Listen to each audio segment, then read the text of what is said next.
Stories concerning wildlife is concerning a rhino. A rhino? Right? Yeah, okay. rhino. I used to live in Kenya when I was about 5 or 6 years old. Okay. And we were in this wildlife park in a grey Morris Minor. This rhino started chasing us. There's me and my sister in the back seat. Right. It was like something out of Jurassic Park. Yeah. We were turning around saying, "Believe it, Dad. Just put your foot down, Dad. We're in a field. Put your foot down." This rhino was chasing us. One from Mark here in Derby. Went on holiday for our first romantic holiday to Tunisia years ago. Decided to take my girl into a petting zoo. I got a bag of food to feed the animals. A giant goat then went for me, putting its front legs over my shoulders and proceeding to headbutt me over a fence into one of the pens, covering me in the food and making my nose bleed. I got out of the pen, then the goat and all his mates attacked me again, sending me running and screaming like a girl out of the zoo, with my girlfriend rolling with laughter on the floor. A tarantula climbed up the bottom of the bed on the sheet. Yeah.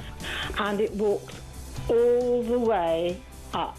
It's eyeball to eyeball. Wow. And I thought to myself, what am I going to do when it climbs over my face? But then a miracle happened. It raised its 2 front legs and waved them around. And then it turned around and walked down the side of the sheet.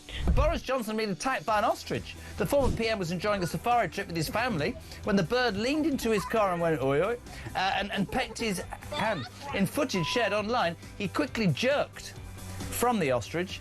Don't dirty minds away from the ostrich, and shouted, "Oh, Christ, get hell," before driving off. And so I just set it out there. Have you been attacked by an animal? When I was about 7, says Trevor Jenkins, on holiday in Spain in the 70s, a monkey pulled my long hair. It was long because it was the 70s. I was in floods of tears. And as the family car drove out the car park, an elephant ripped off the car mirror. We got the message. Spanish animals aren't to be trusted.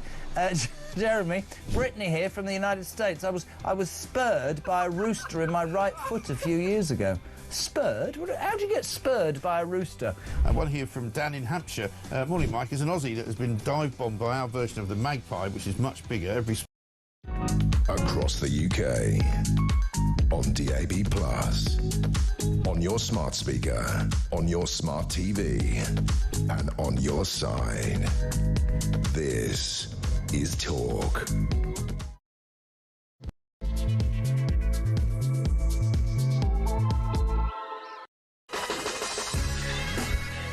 Good morning and welcome to Morning Glory. Coming up to 3 minutes past 6, and it is, of course, Tuesday, the 22nd of July. Quite a cool morning. We had a bit of rain overnight here in London. I don't know what it's like where you are, but whatever you are doing, you want to be tuned in for the next 4 hours. We will take you through every single story that you need to know about, every single trick, every single play, and every single misstep, shall we say, that this government has been taking. They've been taking plenty, believe it or not. We will be playing you some clips from Keir Starmer's appearance at the Liaison Committee yesterday, in which he baffled everybody by claiming that we've got loads and loads of spare housing knocking around. Apparently, we're going to be able to give it all to the migrants. He was asked by somebody who was inquiring about such matters that he said, "Oh yeah, there's plenty of housing around, not to worry." And he was then asked, "Well, where is all this housing?" And he went, "Well, you know, I'll send it to you by writing once I've figured out where it is." And then they said, "Well, actually, most of the councils we talk to say there really isn't any local housing, there isn't any free housing. That's why there's so many people waiting on waiting lists to get social housing." To which he said, "Exactly." And you just kind of go, right, OK, then I'm not quite sure. Peter Blexley's here with me. Very good morning to you, Peter. Yeah. According to the front pages this morning, we are in deep trouble. The front page of the Daily Mail today says Britain is facing societal collapse, and that's a warning from Nigel Farage. Lawlessness is taking hold very rapidly, according to him, and he says that if he does get into power, he will halve crime in 5 years because he knows precisely how to do it. One of the things that he wants to do is bring beefier bobbies onto the beat. They should be big, strapping male officers to strike fear into criminals, he says. Nigel Farage says the party would insist on a higher and physically tougher standard of police officer on our streets, setting out proposals yesterday on law and order, including what we discussed yesterday, sending prisoners off to, particularly horrible prisoners and bad criminals, off to places like El Salvador.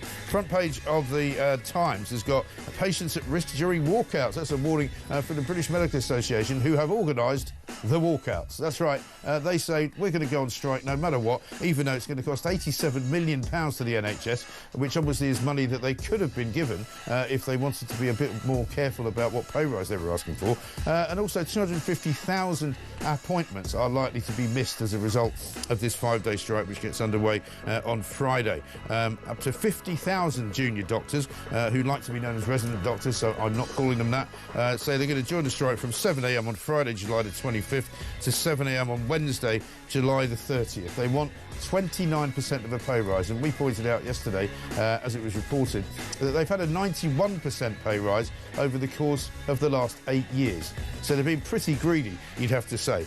Water bills are going up and up and up, but you kind of knew that anyway. Front page of the Telegraph's got Rayner, Angela that is, demanding a tax on tourists. I'm not necessarily against that. And the front page of The Sun has got a great Oasis story. Woke's the story. Apparently council bosses tried to shut down Oasis concerts in Manchester because of some trees being damaged. Never mind. We've got that, plus loads more to talk about. This is Morning Glory. Let's get it on. I think that's most of the news for the day. We can just go home now, can we? Shall we? Shall we? That's it then. Breakfast? Yeah, breakfast at Tiffany's. How are you, Mr. Blexley? I'm very well, thank you, Governor. Now, as ever, I'm glad you're here on a Tuesday because we've got lots of law and order style conversations to have, not least the kick-off from Nigel Farage, there's a big piece in the Mail written by Dan Hodges, who used to be a massive Labour fan, but since I've basically, educated him, he's now become actually a more sensible individual. And he says Nigel Farage appears to be the only person right now in politics talking for Britain, speaking as if he understands what's going wrong. Mr. Farage has a sixth political sense. He does. Whereby he taps in to the mood of the nation and speaks for millions. Yeah. And of course, how many years have you and I been having conversations about lawless Britain? Yes. About our streets becoming increasingly unsafe. It's kind of what I do, what I say, and what I'm talking about and writing about a lot of the time. And I have been doing it for some years now. Yeah. And we are in a dreadful state. Yeah. Societal collapse, I'm not necessarily sure I would have chosen those words, but increasingly lawless Britain and unsafe streets, very, very much so. Exactly. And yesterday was a very interesting speech from Mr. Farage. Yeah, it was, because I think it's certainly, even if, and you'll always get naysayers who say, oh, of course, crime was a lot worse in the 70s. And you go, yeah, but it's how people feel as well. And people do feel beleaguered. They feel as if, the police are not going to help them if something does happen. They feel as though, at any moment somebody could jump them and steal their watch or steal their handbag or steal their phone. Their cars are getting nicked, their houses are getting burgled. There's a sense that there is a lawlessness about. When people say policing and crime was worse in the 70s, crime was worse in the 70s, I was actually on the streets of Peckham in South East London. Right. And let me tell you, yes, of course there was crime, but the streets were, and the streets to the public felt safer. OK, every crime was reported in the 1970s. Yeah. Every crime.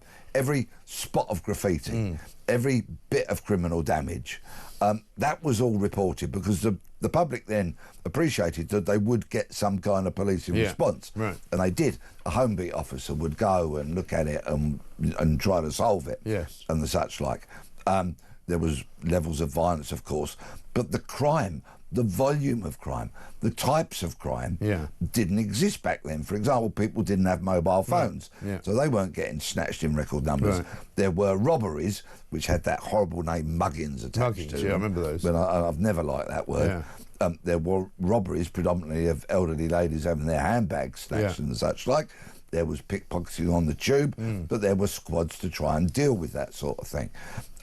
The public perception then was that they felt safer, and I think they were safer. Now, crime in all its guises, and let's not forget the elephant in the room that so many people don't talk about, which is fraud, which affects millions of people every year, is hugely underreported and is a pernicious crime that can blight people's lives forever. That barely gets a mention these days. No, quite. It just goes completely under the radar. And the sense is, I think, that there's a kind of randomness as well now to the crime, that for some reason people are being affected by crime when they never used to be.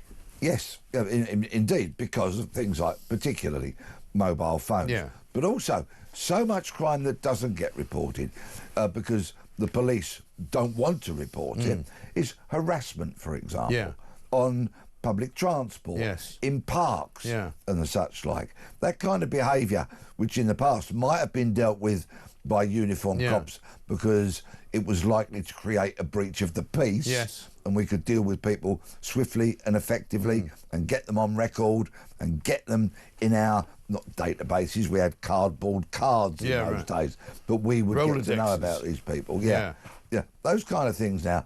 Police rock up, and if there's not some kind of specific theft or robbery, they kind of just move on to the next incident. They're not recording these like they should do. And always, always be very, very suspicious of crime statistics. Because senior police officers, when they're put under pressure by the very most senior cops in policing and the Home Office and the such like, to reduce crime, they will, if they get half a chance, cook the books. No, you surprise me, Peter. And the finest example of that, which began some years ago, was burglary. When Operation Bumblebee became a thing, a nationwide effort to tackle burglary, this is the clearest example. If somebody came home from work and found a size 10 footprint on their broken front door, but the front door had just about held, so it couldn't be kicked in, that crime would not be reported as attempted burglary, which clearly it was. It would be recorded as criminal damage. Hey-ho, that's not a burglary to go on the record. So the numbers of burglaries have gone down then already? Exactly, exactly. There's still rafts of damaged front doors where people have tried to jemmy them, screwdriver them, kick them, same with back windows and the such like, but people might have put locks on to stop that kind of thing. Oh, no, no, no, no. That's not an attempted burglary. That's criminal damage. Complete cooking of the books. And there's been a lot more creative kind of behaviour like that, shamefully, ever since. I read a story the other day, and I can't remember, it was something to do with J.K. Rowling. I don't know if it was J.K. Rowling's house, but in a very nice part of Edinburgh where she lives, where there'd been a gang sort of going around because of obviously the houses being reasonably valuable, thinking there's quite valuable stuff in there, literally sort of ram-raiding these houses. And the police came around and told one of the people in the house, well, you know, maybe you should move somewhere else, because if you live in a house like this and you've got a car like that, this is the kind of thing that's going to happen. And you kind of go, well, how is that in any way reassuring and or fighting crime? You just go, oh, so just let the criminals take over then.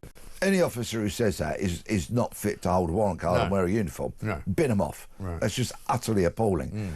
You see, back in my day, and I know it's a long time ago and I sound like I'm swinging that blue lamp and telling old war stories, and I am, but it's relevant. Yeah, well, there's a lot of people listening who remember those days as well. Police officers detested criminals and detested crime being committed with a vengeance. We hated them. And home beat officers, who are now called neighbourhood or community, for example, they would take great umbrage if they came into work in the morning and there'd been a burglary on their patch. The police got cross about it, really cross about it, and consequently were motivated to try and do something about it and get those scumbags off the streets. Because an awful lot of burglary is committed by people who live in the same neighbourhood, isn't it? Yes, generally speaking. Sometimes not many burglars travel very far, apart, of course, for the country house burglars who are after antiques and shotguns and such like, and they're very organised, and nicking those kind of teams is great, but that's not done by uniformed cops, it's done by specialist detectives who target those teams. But that whole thing about hating criminals and hating crime being committed, I think has been diluted somewhat by successive generations of police leaders with their fluffiness and their wokerati kind of attitudes. You know, let's not call them prisoners, let's call them customers. Oh, do me a favour. Please. You know what I mean? Yeah, exactly right. And the police thinking it's like other businesses when it fundamentally is not. Exactly right. And one of the things, we're going to listen to what Nigel Farage had to say yesterday about this. One of the things he said was he wants to take a sort of Rudolph Giuliani approach, as they did in New York. And I was in New York in the 80s, and London feels a bit like that now to me, where there was just kind of random violence and random, you know, steamings, they used to call them. People would just run through the tube, robbing everybody that was on the subway, you know. And so there are a lot of similarities. Let's have a look at what he said about this societal collapse? We're actually facing, in many parts of our country, nothing short of societal collapse. If people are scared to go out of the shops, scared to let their kids out, that is a society that is degrading. And it's happening very, very rapidly. So I want to be absolutely clear at the start of this 6-week campaign that Reform will be the toughest party on law and order and on crime that this country has ever seen. And I think there's a thirst for that. An awful lot of people were talking to us yesterday about his idea of sending people away to El Salvador, you know, some of the worst criminals, making room for 30,000 more criminals in this country. People want to see more people going to prison. They want to see people being punished for committing crime. Yes, people want deterrence and people want justice to be done. And it needs to be seen to be done, exactly. Without a doubt. But, you know, I've got a broader thing to say about Mr Farage and the Reform Party, if I may. Let's look at the polls. They're galloping ahead, okay? Indisputable. So there is a clear and distinct possibility that in 4 years' time, and I know a lot can happen in 4 years' time, they may form a government. What I want is a no excuses government. And what I mean by that is there are 4 years now. Let's just take one of the points he mentioned yesterday about sending foreign prisoners back to their country of origin. OK, let's think about that because it's a great soundbite. It's very powerful, but let's look at some of the detail, which you'd expect me to do as an old-school detective. Right. Say, for example, you want to send a prisoner back to Pakistan, Syria, Afghanistan, whatever that may be. You need agreements with those countries to be able to do it. You can't fly a plane over Afghanistan and drop them with a parachute. Well, you say that, but Donald Trump more or less did that, didn't he? Well, you know, but you can't actually do that. You need some kind of agreement with them. There's 4 years till the next election. I'd like to see Reform show that they are really grown up, really sensible. Let Reform start having meetings with representatives of those governments. They don't have to fly people everywhere. You can do it by Zoom. All those countries have got missions or embassies or consulates in London, in the UK. Get Reform people in front of these people or on a Zoom and saying, look, this would be our intention. Could we have an arrangement? Let's so that if they, Reform, get elected, they become the first no excuses government, because this government has been all about excuses. Totally. And it's made the public sick to the back teeth of 22 billion black holes, 14 years of what we've inherited. Reform have got 4 years.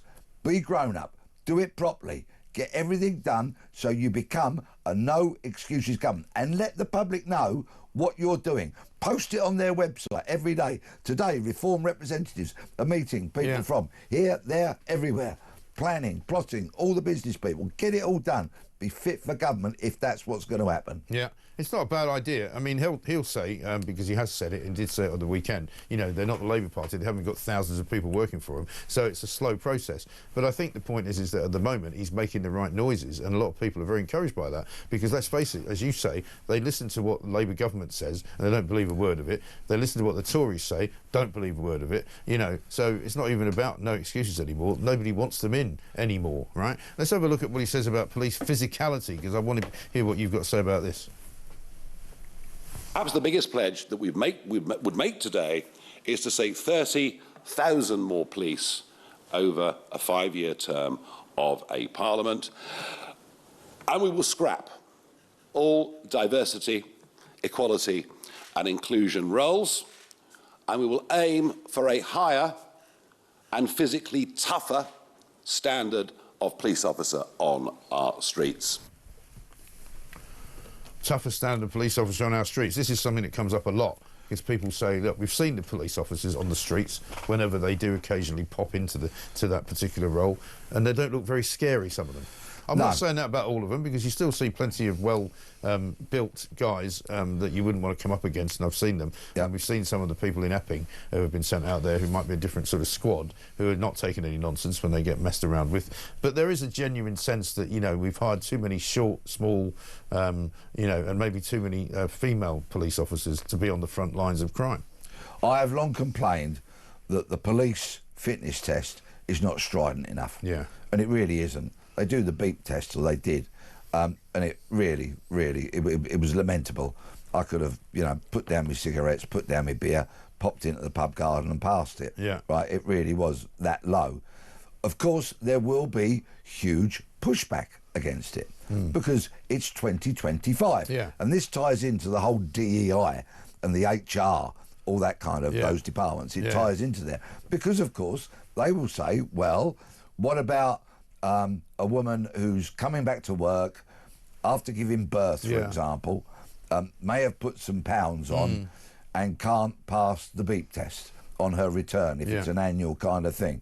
Should there be allowances made to it? These are the kind of arguments that people put forward in this day and age, and they get listened to, and they can be an obstruction to having a taller and tougher police service. In essence, yes, I want them fitter.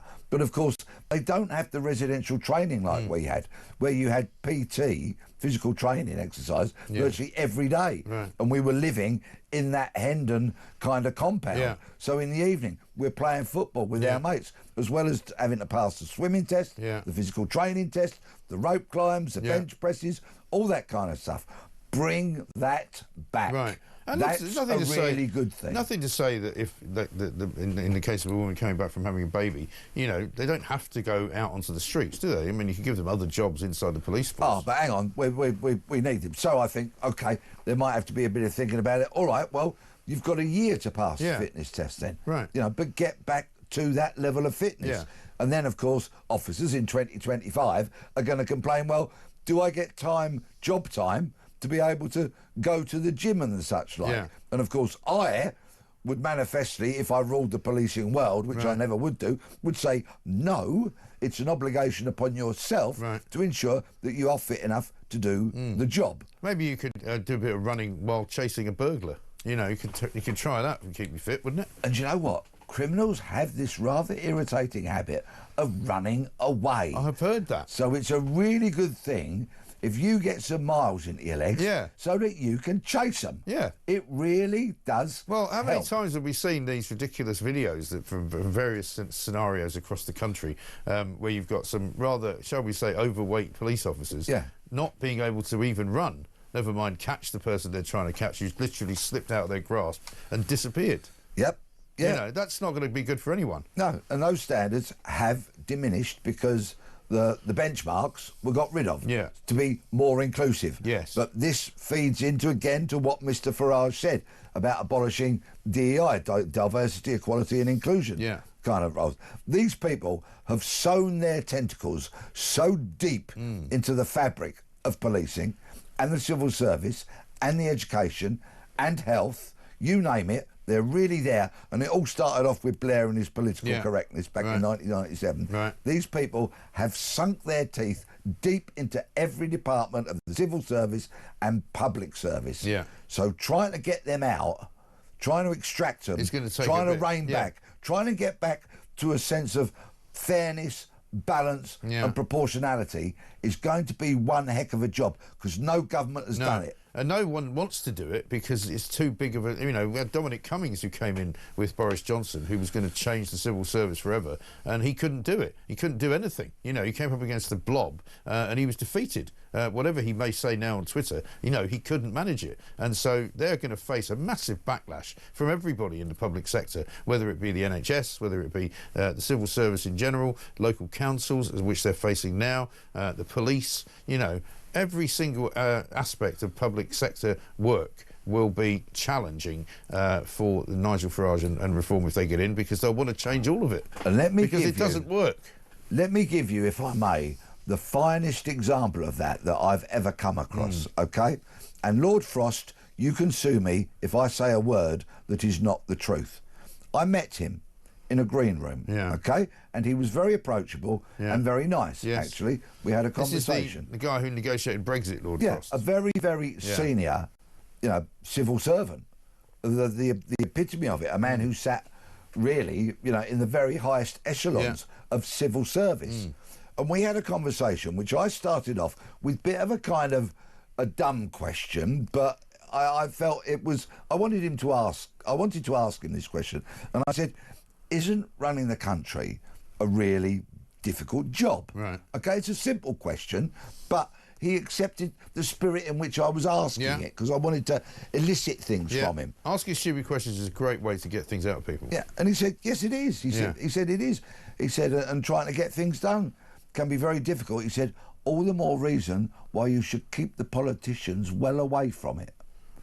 Now, there you go. Yeah. Straight out of the horse's mouth, verbatim, that was his reply to me. Yeah. So there you have it. There's an indicator of the kind of job that any government would have in extracting or diminishing the power, the influence of civil service and other public servants like the DEI departments in police services, how to lower their grip, their grasp, loosen it that they've got. Absolutely right. Listen, we've got loads more to do. I know you want to talk about a story about mental health in the police as well, which we're going to come to in a moment. Also, we're going to be playing you a clip of Keir Starmer yesterday at the Liaison Committee, where he was asked a question, a very simple question, and he completely messed it up.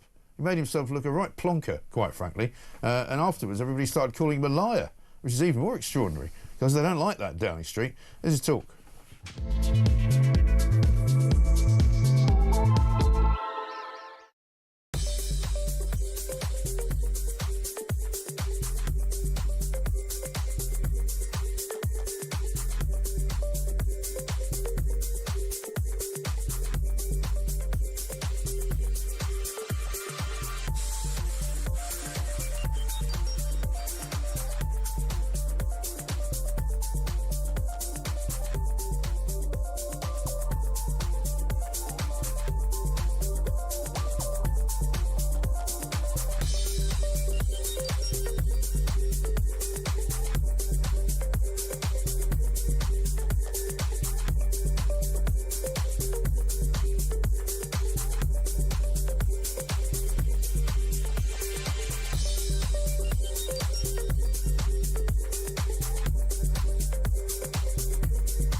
No, I would have had a much warmer welcome if I'd gone that way. The border authorities were absolutely This was where coming into. This is coming into Britain itself. What, at Dover? This was on the French side. Oh, the French side. And they were incredibly paranoid and of what I was potentially up to and what I was doing. They asked us about 1 billion questions. They then took us into the shed to have our cars searched. Our passports were taken. We then had to answer a whole other level of questions. Across the UK, on DAB+, on your smart speaker, on your smart TV, and on your side. This is Talk. Welcome back to Morning Glory, 6:28. I'm Mike Graham with you all the way through until 10 o'clock. Peter Blexley's here, of course, talking a great deal of common sense about whether or not we have a societal collapse going on. He says it's not quite as bad as that. A lot of people say we can get this back, but the people that want to get it back are obviously reform. The Labour government doesn't seem to have a clue how to get anything back, and that's really going to be illustrated by this clip here. Keir Starmer, as is the wont of the Prime Minister, appears in front of a committee every so often. It's called the Liaison Committee, which is made up of all the heads of other select committees in Parliament. And I think this was Meg Hillier, was it not, who's from the Audit Commission, or the Audit Committee.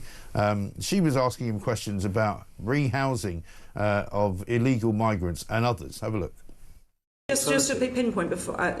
What other accommodation precisely are you planning to take over to provide temporary accommodation for families? Oh, there's lots of housing in many local authorities that can be used, and we're identifying where it can be used.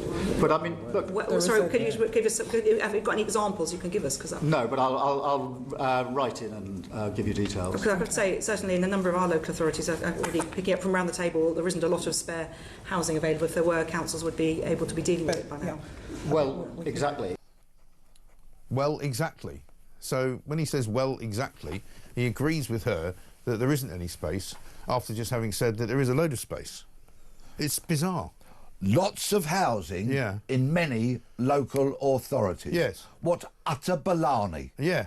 Rubbish, right? Complete nonsense. And then you can't say where they are But he'll write in and give you some tips for it once he's made them up. Yeah, if there was lots of housing in local authorities, why are these huge companies with government contracts reaching out to landlords and offering 5-year deals, fixed deals on their rent, doing complete refurbs, all repairs, all that kind of stuff, offering huge incentives to landlords if there was all this property in local authorities available? And if there were, why there are, I think 1.5 million people is the number on waiting lists to try and get social housing in this country, and all manner of difficulties that you have because quite a lot of these illegal migrants are coming in and jump in the queue. And so the one thing there's a shortage of is an awful lot of council housing. Yeah, absolutely. And everybody knows that. And he sits there and tells a barefaced untruth. But of course, you see, they've said that they will end this asylum seekers and illegal migrants in hotels by 2029. And how are they going to do that? I don't know. By parachuting everybody into all these communities the length and breadth of the country. Because as far as they're concerned, if they get a load of them out, remember, these people who we don't know who they are, where they've come from, what their backgrounds are or what their intentions are, if they parachute all of those into local communities rather than having them in hotels, the problem is not going to go away. It won't go away. The unacceptable behaviour from some of these people is going to continue. And in fact, the whole situation might be made worse because we won't know where they're living. No, it will be made a lot worse. Robert Jenrick said this: there are 1.3 million people on social housing waiting lists in England alone, but Keir Starmer believes there's lots of housing spare. That is madness. Those are his words. I think people were watching that and kind of incredulous because he looks like he's been caught out in a lie, even as he says it. You can see in his face, he's kind of going, exactly, when they say there isn't any housing. So it can't be both things, surely. No, of course because either it there's a lot of housing, or he agrees with Meg Hillier that there isn't any. Of course it can't. But he says the same. He says the two opposite things in the space of about 30 seconds. That's because he's a buffoon. It's bizarre, though, isn't it? But don't worry, because they've got a new plan. It's just been handed to me, hot off the press, right? First people smuggling sanctions to be announced this week in a new strategy. So I can only assume from this new strategy that smashing the gangs was the old strategy, and we're not going to be doing that anymore. So what we're going to be doing now is gang leaders, corrupt officials and companies selling boat equipment will be named this week as the first targets of new government sanctions against people smuggling. The financial action, which the government says is a world first, is aimed at tackling illegal immigration to the UK and is central to Prime Minister Sir Keir Starmer's plan to disrupt the English Channel crossings by smashing the gangs that are organising them. Sorry, but you forgive me for laughing. But you see what it is now, OK? There will be a new Logan. It'll be naming the gangs, smashing. Very good. See? Yeah, I see how you did that. This is a smashing idea to name the gangs. Not smash them. They're so deluded, right? They've got in this statement by the government early this month, Keir Starmer signed a one-in, one-out deal with France. No, he didn't. He signed a 17-in, one-out deal with France so that we could get some more asylum seekers in rather than getting rid of more of them out.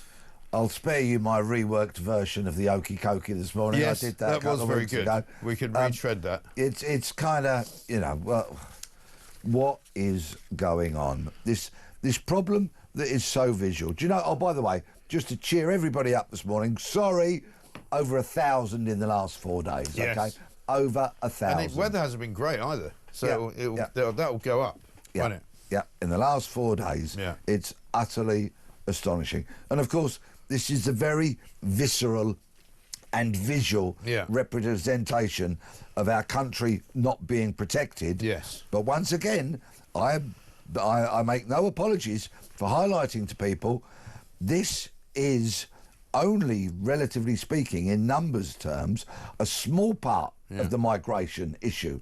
We've got all the visa abusers. We've got all those visa people who brought over the grannies from Ghana, the nannies from Nigeria, the disabled kids, and all those kind of people who are not ever going to contribute to this country and only ever be a drain of it. Exactly. And we've got no money and no one's getting a grip. and we've also got now information that there's been a whole load of people coming in from Pakistan, which is now reaching epic proportions, the #1 country where people come from to come to Britain, right?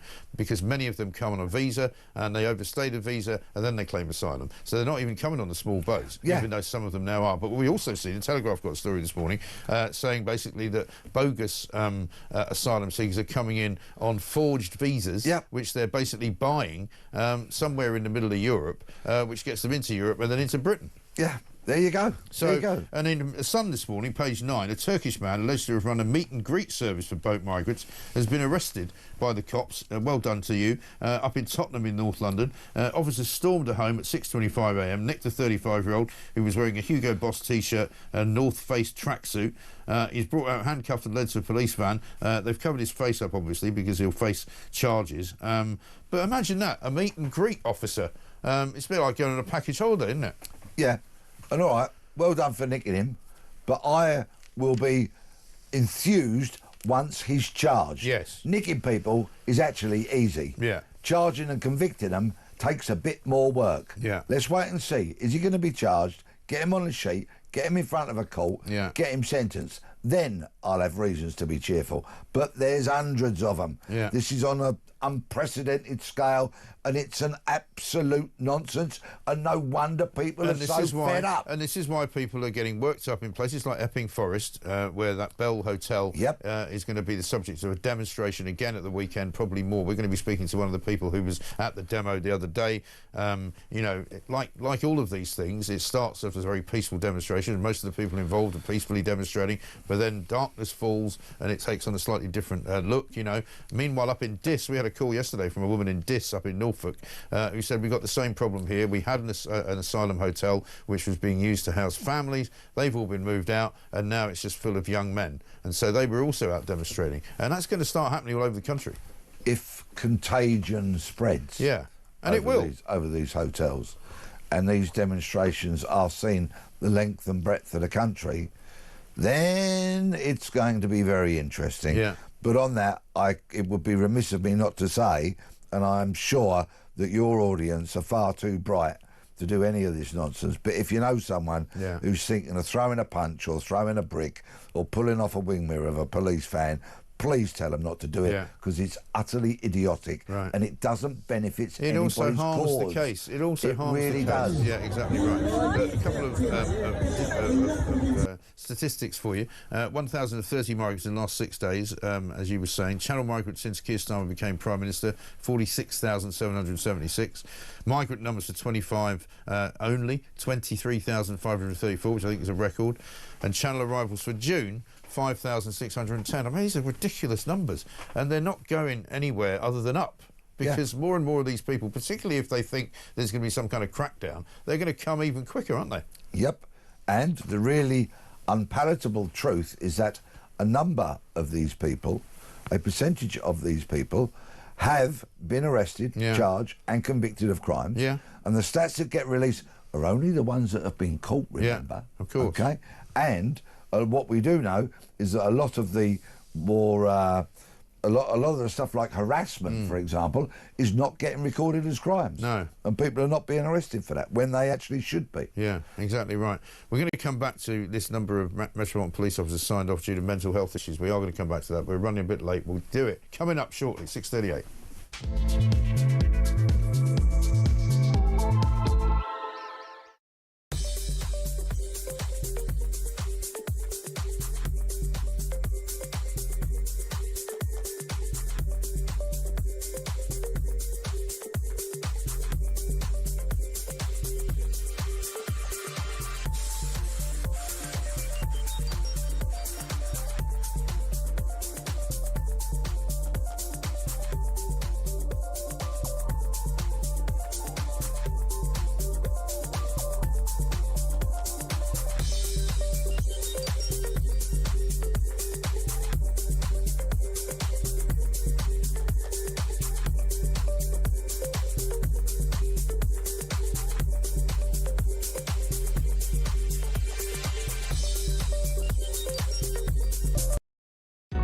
Across the UK, on DAB+, On your smart speaker, on your smart TV, and on your side.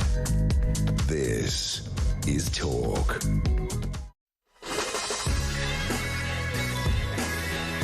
Welcome back to Morning Glory, 6:39. I'm Mike Graham with you all the way through now until 10 o'clock, of course. We talked earlier about the NHS strikes. We'll come back to those. They will cost £87 million plus £250,000 appointments that will go south. The unions are also saying that they want £6,000 for weekend consultant cover for somebody just to work Saturday and Sunday, so £3,000 a day to cover for their own people who are going out on strike.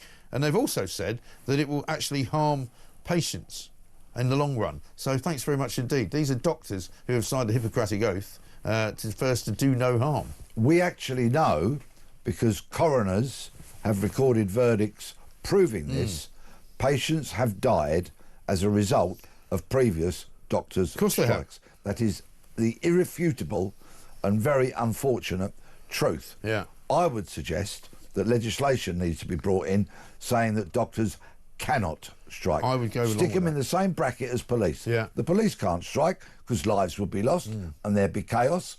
Doctors should not be able to strike because lives are being lost. Yes, absolutely right. Speaking of which, let's go back to that Metropolitan Police story that you wanted to mention. A record number of 2,000 Metropolitan Police officers signed off currently due to mental health issues. Yeah, it's a catastrophe, and it's also replicated with about 1,000 at Greater Manchester Police and I think 1,000 or so at West Midlands Police. We've got a mental health crisis amongst police officers. Now, they do a very difficult job, and in all likelihood, if you have a full kind of police career, if you do 30, 35 years, then you will be exposed to hundreds of deeply traumatic incidents. Sure. In all likelihood, if you spend any amount of time on the front line in one of our big cities, you will quite likely be knelt over a child or a young adult trying to save their life by pinching arteries and Who's putting been stabbed things on wounds and trying to stem bleeding and horrendous things. The violence they will face. I exposed a story last week of 2 Met police officers who went to a domestic and ended up being very seriously assaulted. 2 female officers, one multiple face fractures, spent a long time in hospital, the other one with a broken nose. It's a tough job, and it needs tough people to do it. And feeding back to what Mr Farage says, let's toughen up the police. But yes, this mental health crisis is shocking. So many officers off sick. It's 2025, so I'm not going to say, you know, some clumsy statement from yesteryear like man up, because that would be inappropriate. That's not what I'm saying to police officers. What I'm saying to police chiefs is there needs to be some kind of system in place whereby officers' welfare is taken care of. But before that, train them up properly. Train them as to what is to be expected. Select them properly and train them properly, and then prepare them properly, and prepare them. All of the because above. maybe that's the issue. Maybe they're not being properly prepared for what they're about to see on a daily basis or on a weekly basis or whatever it is, you know? Quite possibly. And of course, the levels of violence that they are subjected to and that they experience in terms of victims is way beyond what I did back in my day. I'm not going to deny that. But of course, we did face murder and unpleasantness, and we got assaulted and I got stabbed and, you know, guns pulled on me. All that kind of stuff that happens in policing. But of course, the culture was very different in so much as at the end of one of those shifts, we'd probably go to the pub and we'd all be there for each other and we'd have a natter and be, you all right, mate? Yeah, okay, you know, okay, great, I'm fine. Or if you're not, go on then, what's the problem? Yeah, well, you know, and it could be home life, work life, this, that and the other. We were there for each other collectively as a team. And I think police leaders over the years have deliberately tried to dismantle that post-work togetherness. Yes, because it's become something that they fear because they think that people might be excluded from it. Therefore, it might be bad for morale overall. It's a very complicated thing, isn't it? Journalism was very much the same. You know, in my day of journalism, you never knew what you could go out on the street. You know, I used to get in car chases. I had knives pulled on me. I mean, you just didn't know what was going to happen. And friends of mine got killed. Friends of mine got blown up in Afghanistan. You know, you never really, nobody tells you how to deal with that when you don't go into your training. They don't go, this is what happens if one of your mates gets killed, or, you know, somebody dies in a car crash and chasing something. You know what I mean? It's just like, you know, when I was reading the horrible, ghastly Bulger details, you know, those kinds of things. You can't prepare for that. You just have to deal with it. Speaking of which, let me ask you about the Orgreave inquiry, because we didn't really get to this yesterday. I was going to. This is yet another Labour inquiry they've started up. 1984 this happened, and it's all about the police and how they behaved dealing with the miners' strike. It seems to me to be, you know, pointless to be getting involved in this, considering all the stuff we've got to deal with now.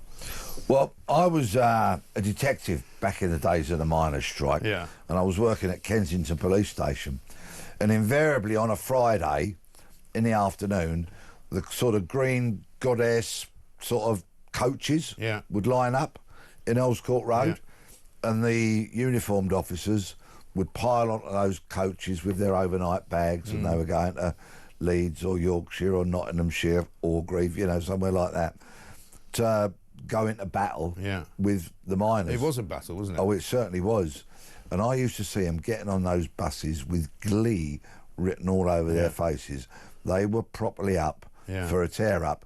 And you know what? I was very glad that I wasn't joining them, because I'd been at a major kind of tear-up, the Brixton riots of 1981, which was particularly unpleasant when you are in that level of confrontation with the public. You know, I joined to kind of serve the public and help them out by locking up criminals. I didn't really want to have a large-scale war with them.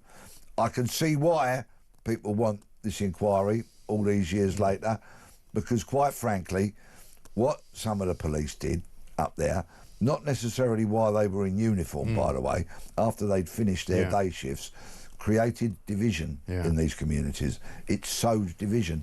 There was affairs, they were drinking in pubs, there was people, you know, it caused a lot of hurt up there. And I can understand why those communities still to this day remain very, very cheesed off with everything that happened. Well, again, the question is, you know, how much can the government fix? My view would be, and I agree with everything you just said, however, have they got the bandwidth to do it? Probably not. You know, how many, you know, inquiry? We still haven't heard about the Grimmer Gangs inquiry. I mean, that's a little bit more important to me than this is, and I think to most people it would be. You know, you can't do an investigation into absolutely everything that went wrong in, you know, in everything forever. In the sands of time. Very true. Anyway, we better take another break, or else I'll get in trouble with the producers. 6:47.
Instead of resorting to his usual rhetoric about far-right thugs, should say, actually, yes, there are some troublemakers, as there always are at protests, and some of those are right-wing troublemakers, and some of those are actually left-wing troublemakers. But Keir Starmer, if he were to actually for once try to show that he gets it and understands how people feel, he should say, look, I can empathise with that community.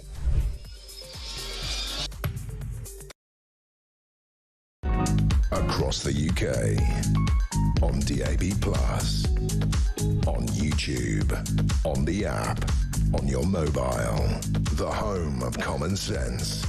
This is Talk. Welcome back to Morning Glory. I'm Mike Graham. Peter Blexley's here with me. Some love coming in for you. Peter, the Home Secretary, says Anne. Stephen says, morning, Mike. Tuesday's one of my favourite show days as Peter Blexley is a guest. Always insightful with a touch of humour. Thank you, gentlemen, for kick-starting my day. And Blondie says, put him in charge of the police. He'll sort them out. You should get them in. They should get him in as an advisor. He knows what he's talking about. And, I mean, a lot of people coming up with that. Here's one from Marina Chris in Chichester Marina, I beg your pardon. Already another great show. Keep up the great work. I have a question regarding these alleged asylum seekers. I mean, irregular immigrants. No, illegal. How are they even considered for asylum when we have no idea who the hell they are or where they are from? It's a joke. We are a joke. I'm leaving. Well, if he's at the Chichester Marina, he might have a boat to jump on. You go the other way. You might want to see if anybody's coming in from France as well while you're at it. But it's true, isn't it? You know, all this kind of, you know, these ridiculous kind of arcane rules that we're using that were formulated after the Second World War, that you must be able to claim asylum in a safe country so that you're not chased down the road by horrible Nazi people in uniforms. You know, it doesn't apply now. No. You know, these people are coming here seeking asylum, having already been in several safe countries, and it's an old, retreaded argument, I know, but they shouldn't be doing it.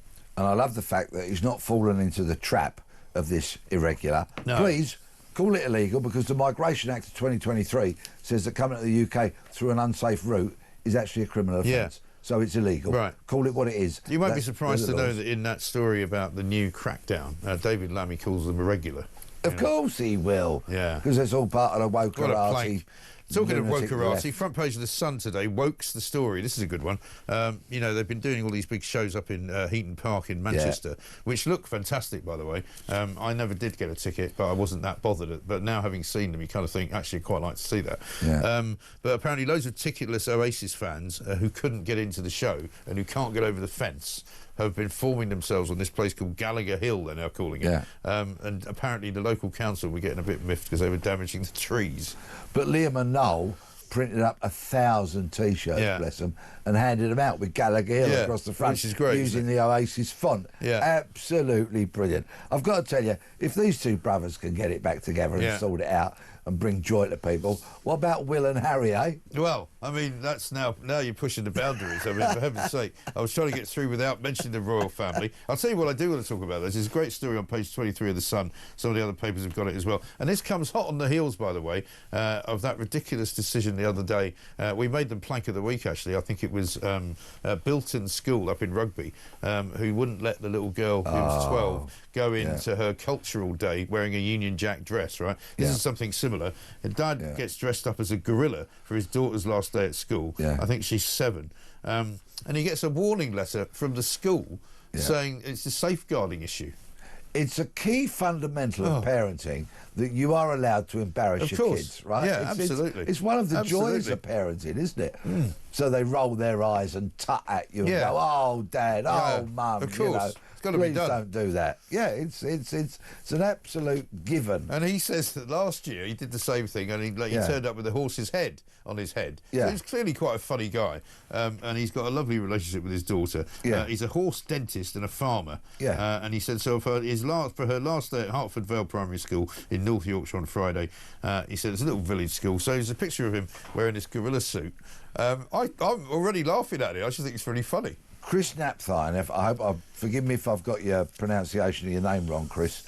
He looks exactly like the sort of bloke I'd like to have a pint with. Yeah, definitely. He's clearly got a sense of humour, loves his family. Yeah. And Addie, his 7-year-old daughter, you know, I'm sure she was mortified by her dad in a gorilla suit. Who's that over there? Your dad's in a gorilla suit. But it's a laugh, you know? Yeah. And even if it spooks some of the younger kids, isn't also frightening kids a very good thing to do. It's why you take them to the dungeons and other places. It's why you go on the ghost train, if they still exist. Because being scared is a bit of a laugh, and it's part of growing up. Also, are you sure? I mean, the letter that he got says, please do not come into school in a costume or a mask. This is a serious safeguarding issue. It has also upset some of the children and caused concern for adults. Really? Has it? Or are they just saying that? What utter cobblers. I know. Yeah. It is. Cobblers is exactly what it is. Quite right too.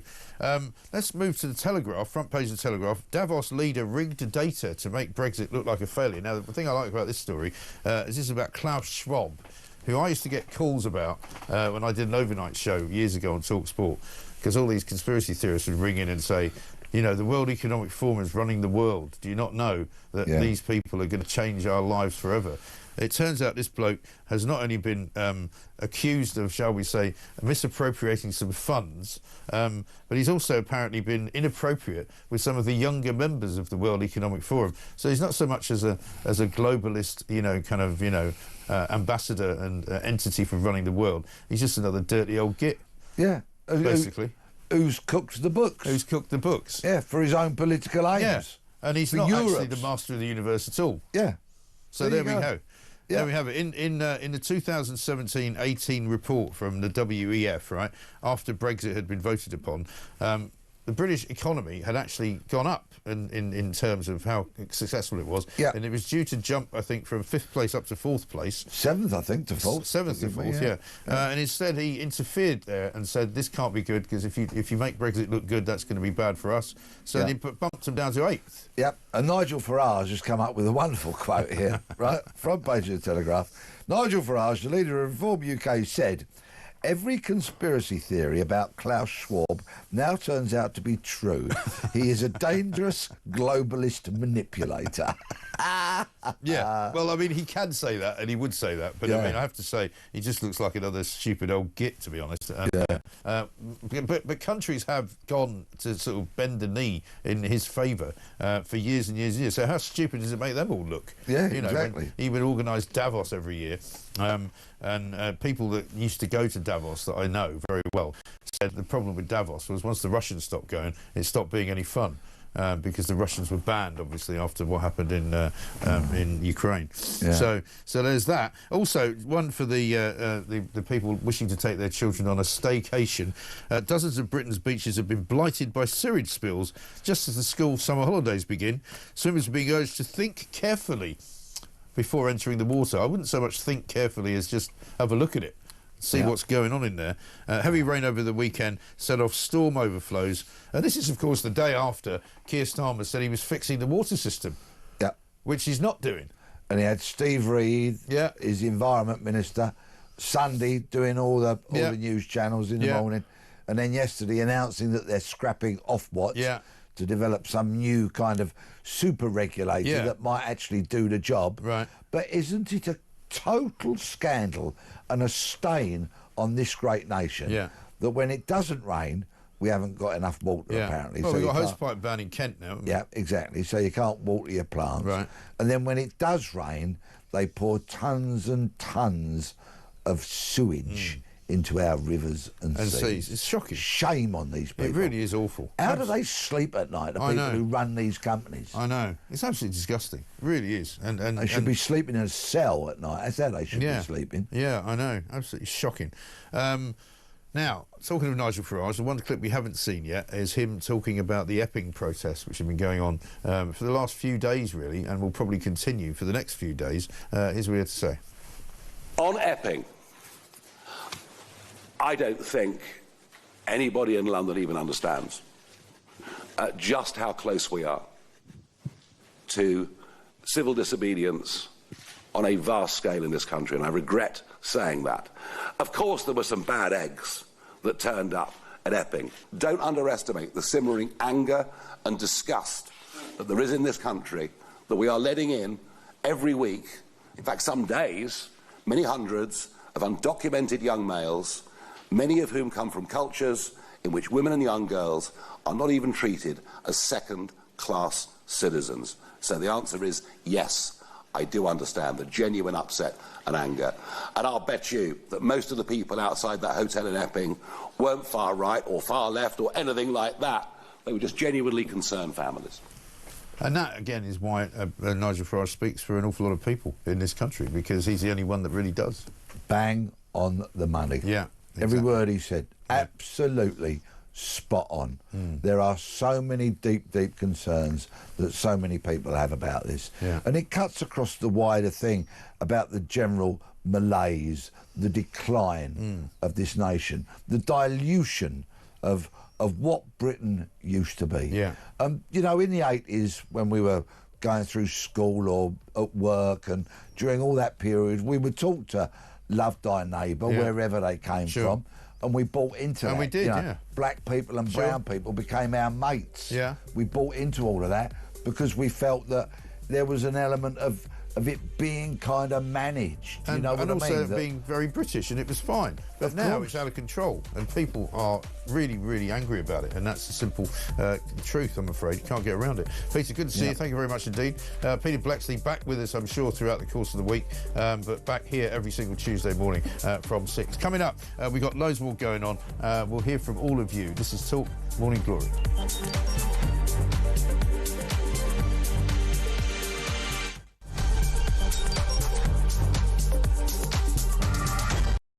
How much, ladies and gentlemen, are fish and chips where you come from? We'll go to Jason in Crewe.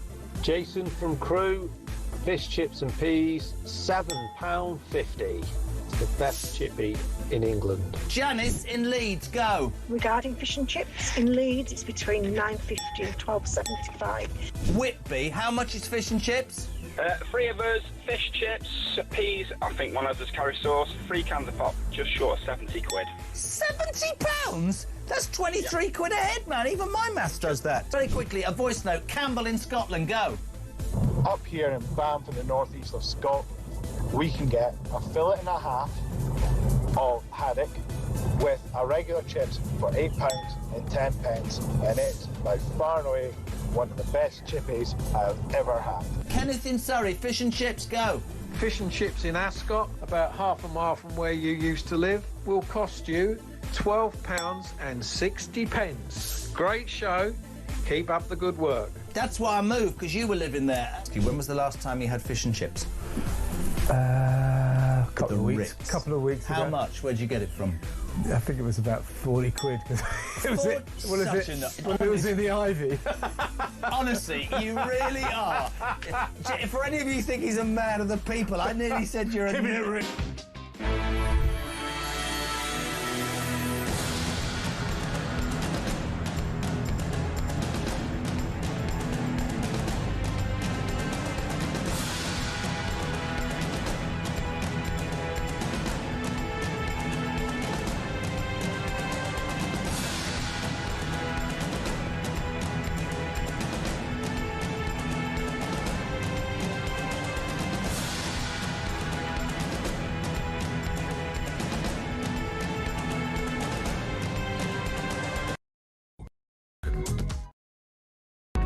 Across the UK, on DAB+, on YouTube, on the app, on your mobile, the home of common sense.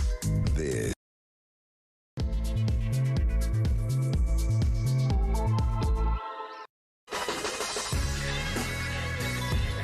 Welcome back to Morning Glory, coming up to 3 minutes past 7. I'm Mike Graham with you all the way through, of course, until 10 o'clock.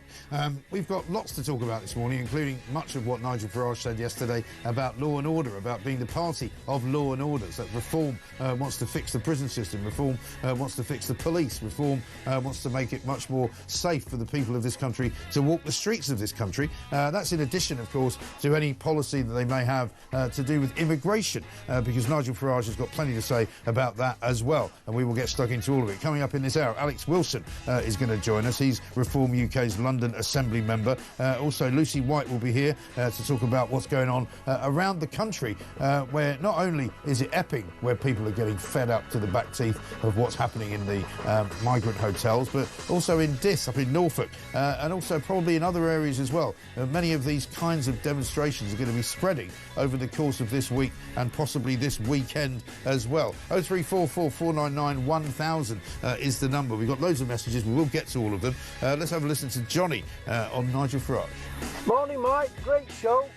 Johnny here from Wigan.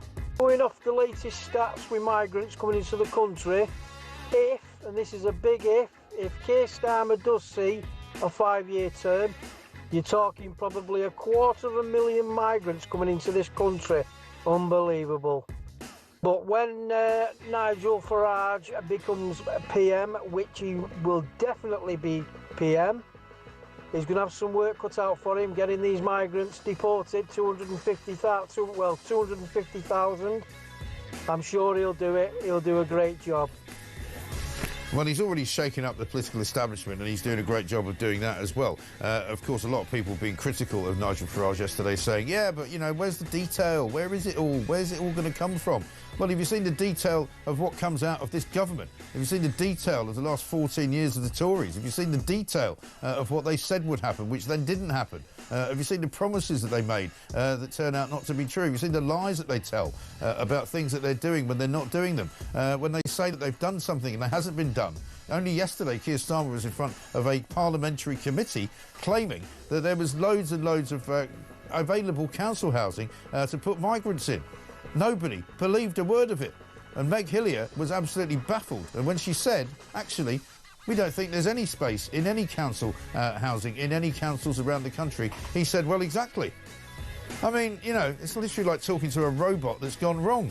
Daily Express front page, Farage, 3 strikes and it's life in jail. That's the 3 strikes and you're out rule. Britain is facing societal collapse. And, of course, then we've got the junior doctors. They're going to cause injury and pain to an awful lot of patients. It's going to cost £87 million to cover the strike. And, of course, it turns out 250,000 appointments will have gone south. So Labour will have to start doing their appointments in reverse now, won't they? This is Morning Glory. Let's get it on.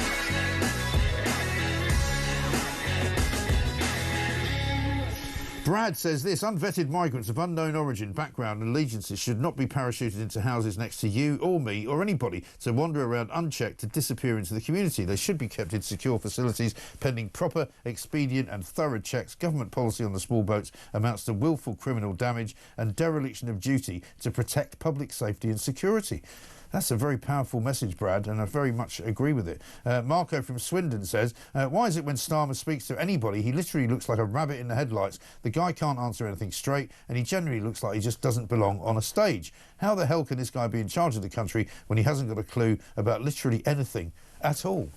Absolutely right. Let's get a quick voice note from Stephen on the police. Morning, Mike. Great show as always. Love it when you and Peter get together.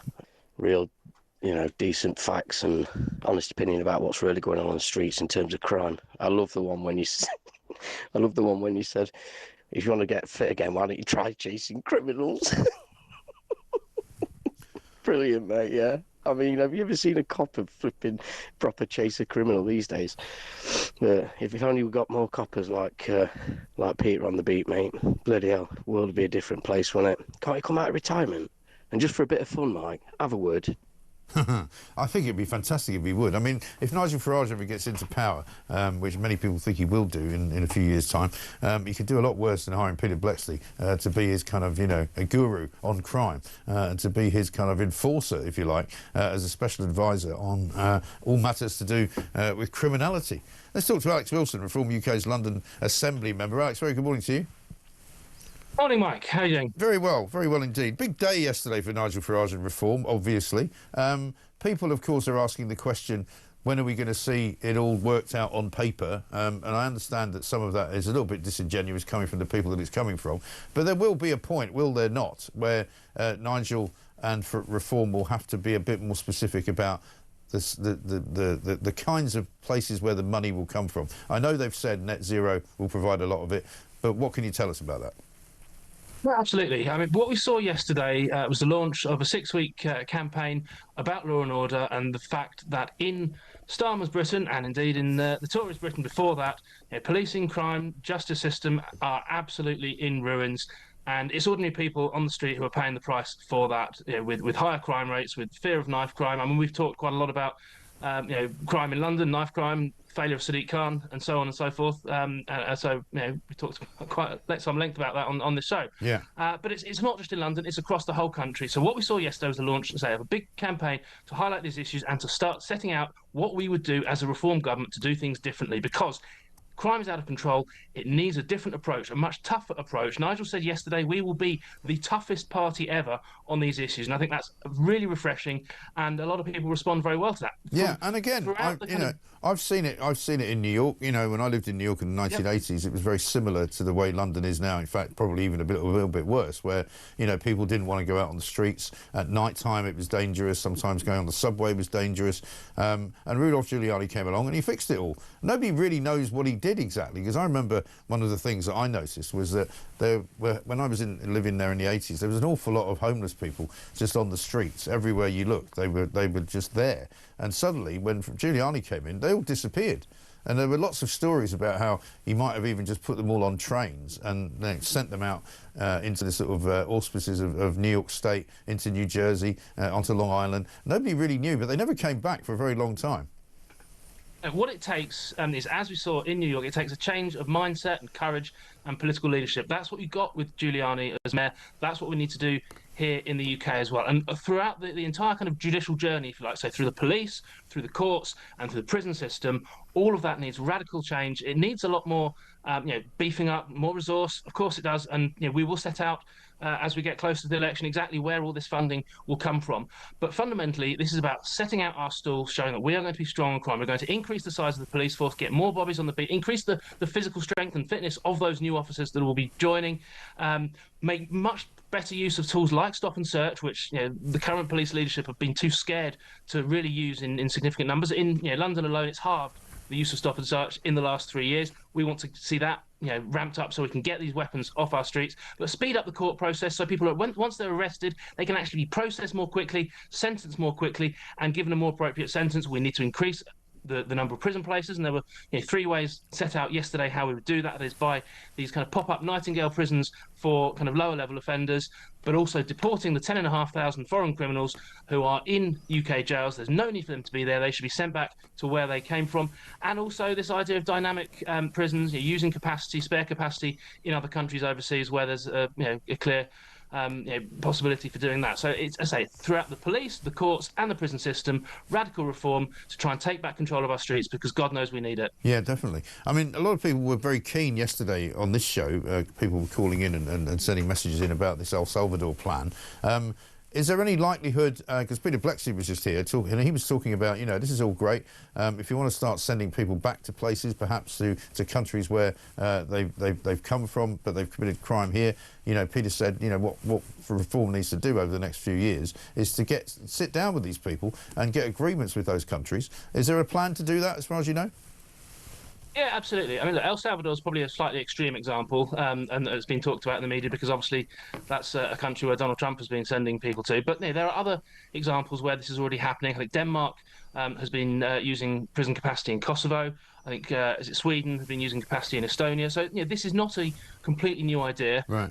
It's an idea that's been tried and tested, and we'll certainly be looking to have discussions with other countries where we can do that, because by doing that we can actually cut the cost of prison capacity. It costs about £52,000 a year to house a prisoner in the UK. If other countries can do it cheaper and they can still make a profit for themselves by taking part in these deals, then it's win-win all round. And so you would pay them, presumably. So to the UK, because I mean those are the circumstances under what goes on now, where you could pay, say for example, Albania to take back the Albanian prisoners because it actually works out cheaper than housing them in prisons here. Absolutely. So, you talk about where's the money going to come from. Well, a lot of it will actually save money itself. And the impact, don't forget the impact that crime has on the economy, that it has on tourism. People are scared of coming here. People are not going to locate their businesses here, create wealth, create opportunities, create jobs, and pay tax. And tourists are not going to come here. The more Britain, and London in particular, gets a global reputation as being somewhere where crime is out of control. So it's a national emergency. It needs radical reform to deal with it, and that means it needs Reform UK to deal with it. Let's have a look at what Nigel Farage had to say yesterday about societal collapse. We're actually facing, in many parts of our country, nothing short of societal collapse. And people are scared to go out of the shops, scared to let their kids out.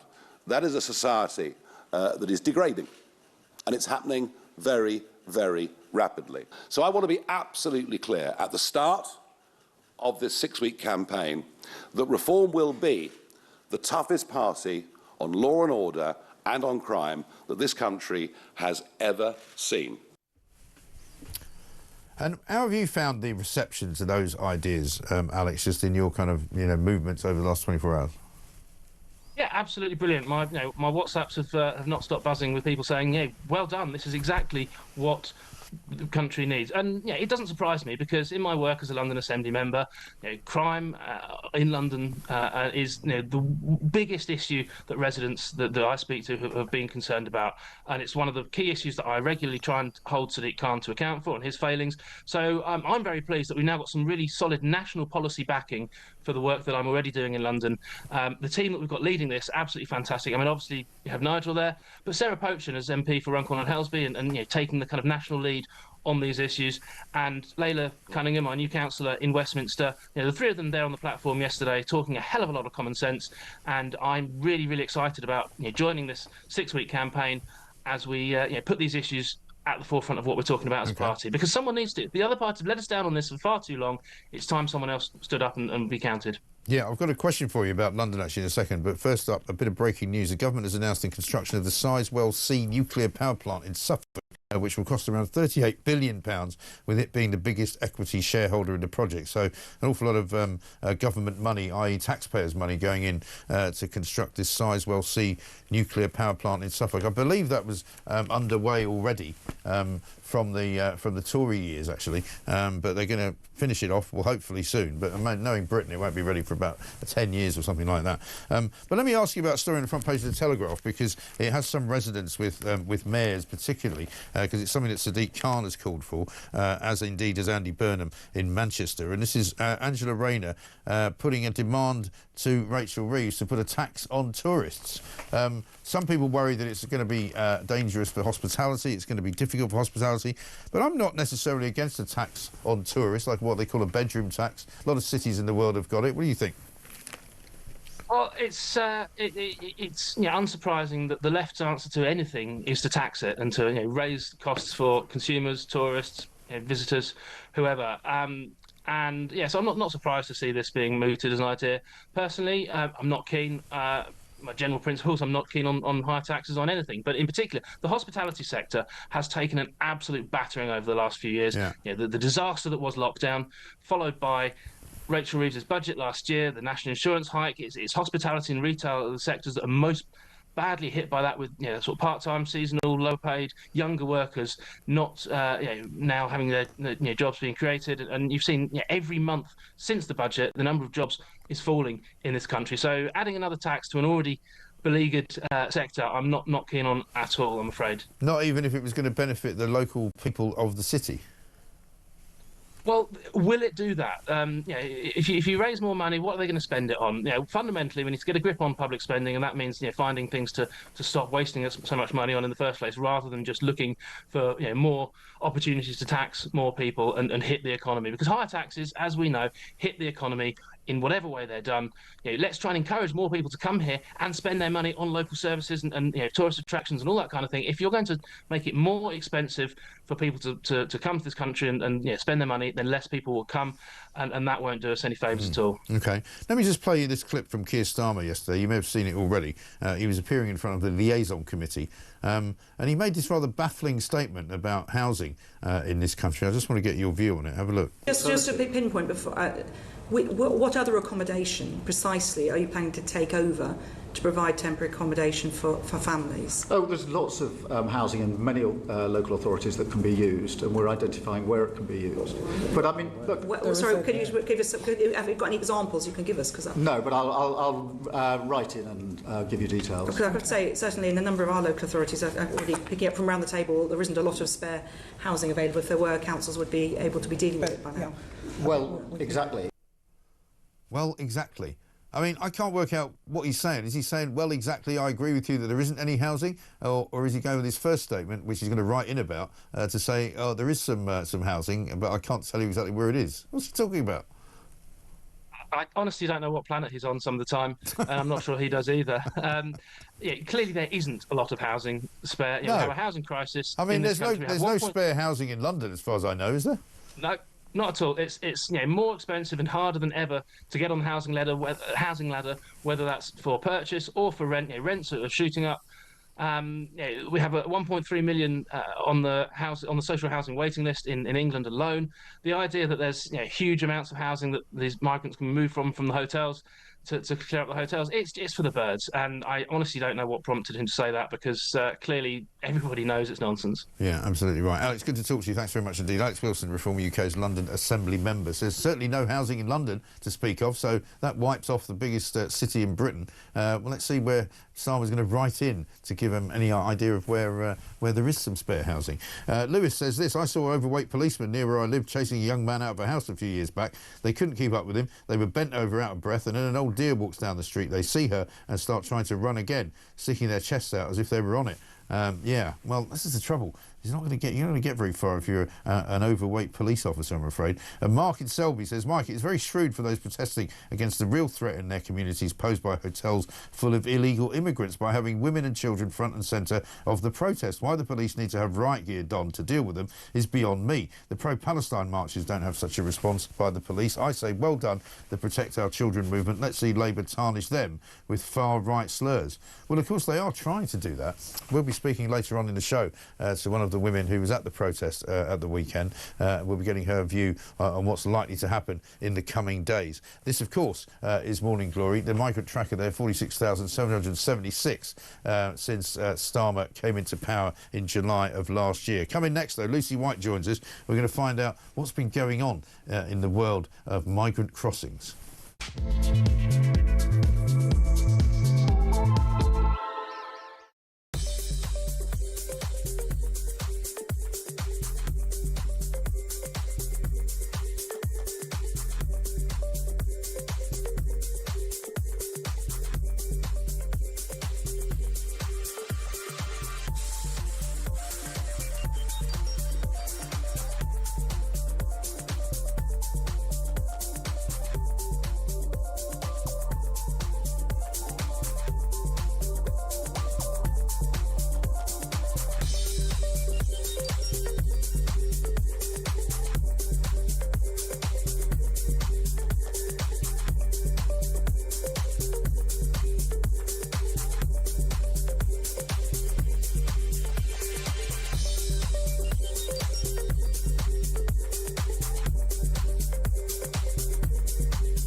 He said, why should Antifa be allowed to come in? What is Antifa? What is that? We don't have that in this country. Of course we have Antifa in this country. You see people with Antifa stickers and Antifa banners. This is an American import. He's using the Trumpian language about something that doesn't exist in the UK. And who was he talking about there? Antifa. What is that? We've actually had Essex police themselves talk about extreme left protesters coming and infiltrating the protests of the ordinary citizens of Epping Forest, and, you know, extreme elements from both sides.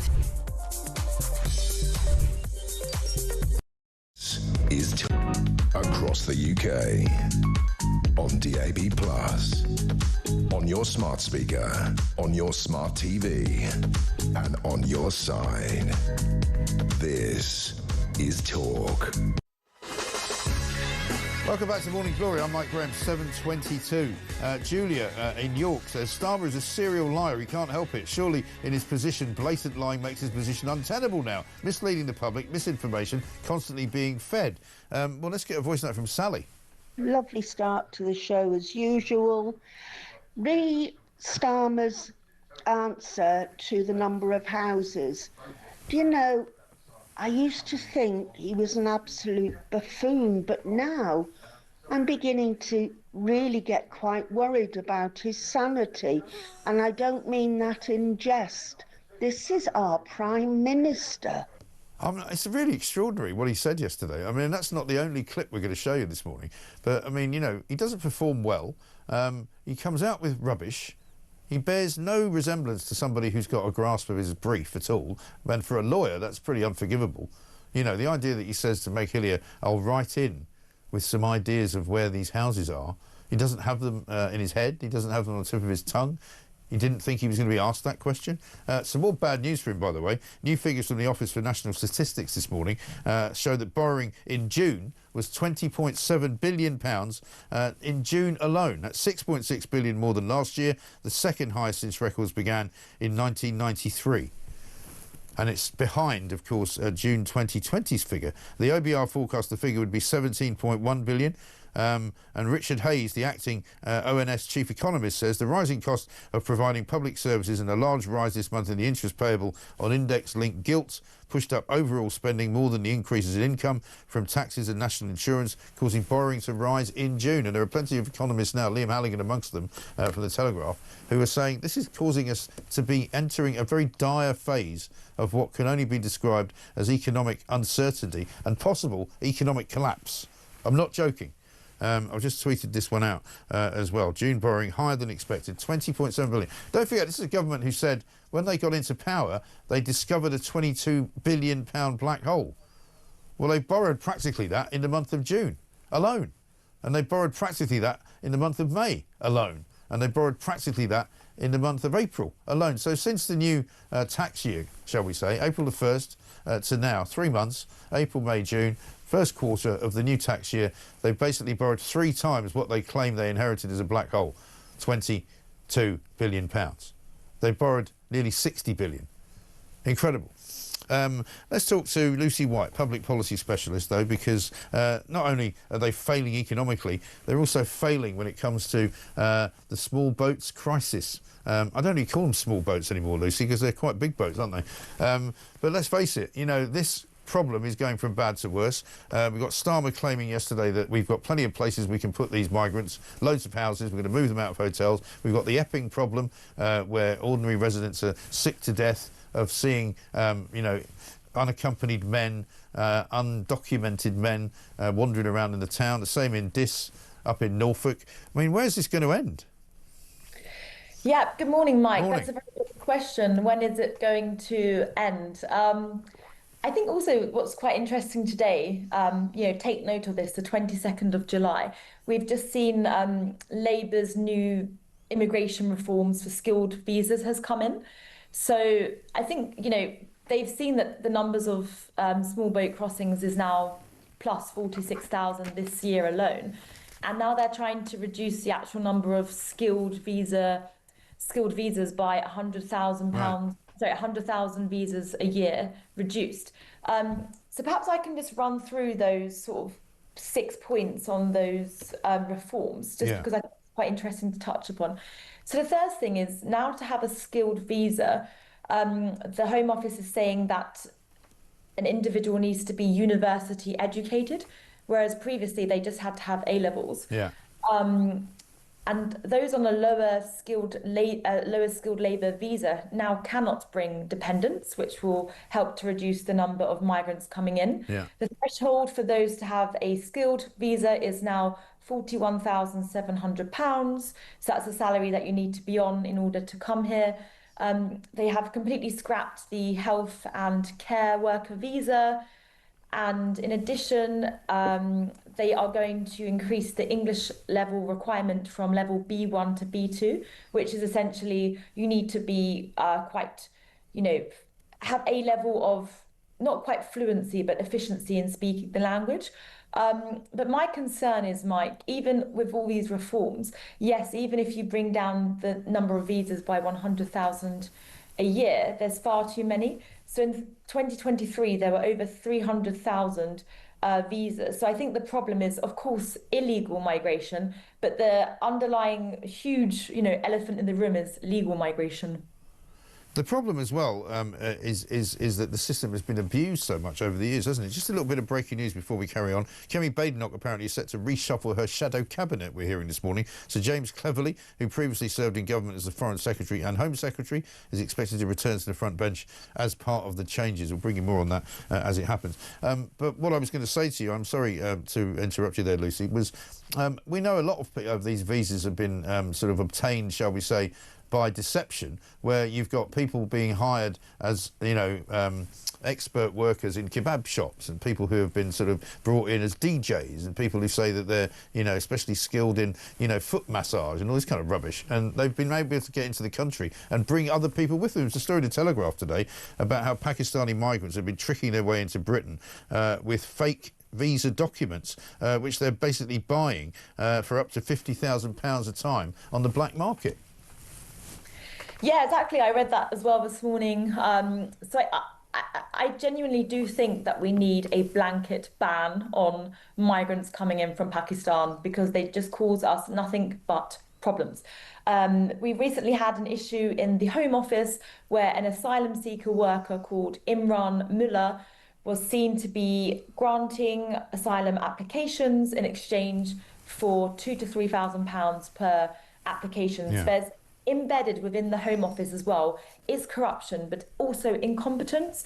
So if we look at this case, there was a story in the Telegraph where basically on an application from Pakistan, someone had literally created a fake hospital name and said that they were getting a job at this hospital. But the Home Office, being so incompetent, didn't even realise this, and they just granted visas. Right. So I think personally, every single visa or asylum application that has been granted by the Home Office from 2018, they should all be revoked for absolutely everyone and reviewed, because we've let so many people into our country who have committed fraud, and they have no right to be here. Exactly right. And many of those applications as well, because the Telegraph have highlighted them, have been written in such bad English that anybody just with a cursory kind of glance over it, you'd go, well, sorry, hang on a second. This is supposed to be a skilled worker coming to work in Britain who clearly has no command of the English language. It's actually gobbledygook. Surely they don't seem to have any critical faculty at all. They just go, strike it out, nope, nope, nope. Any normal person would do that, but not the Home Office. Yeah, exactly. And you would even think today with, modern technology and AI or machine learning that even a computer would be able to detect these mistakes. Yeah. But again, I think it's just another sign of failure from the Home Office.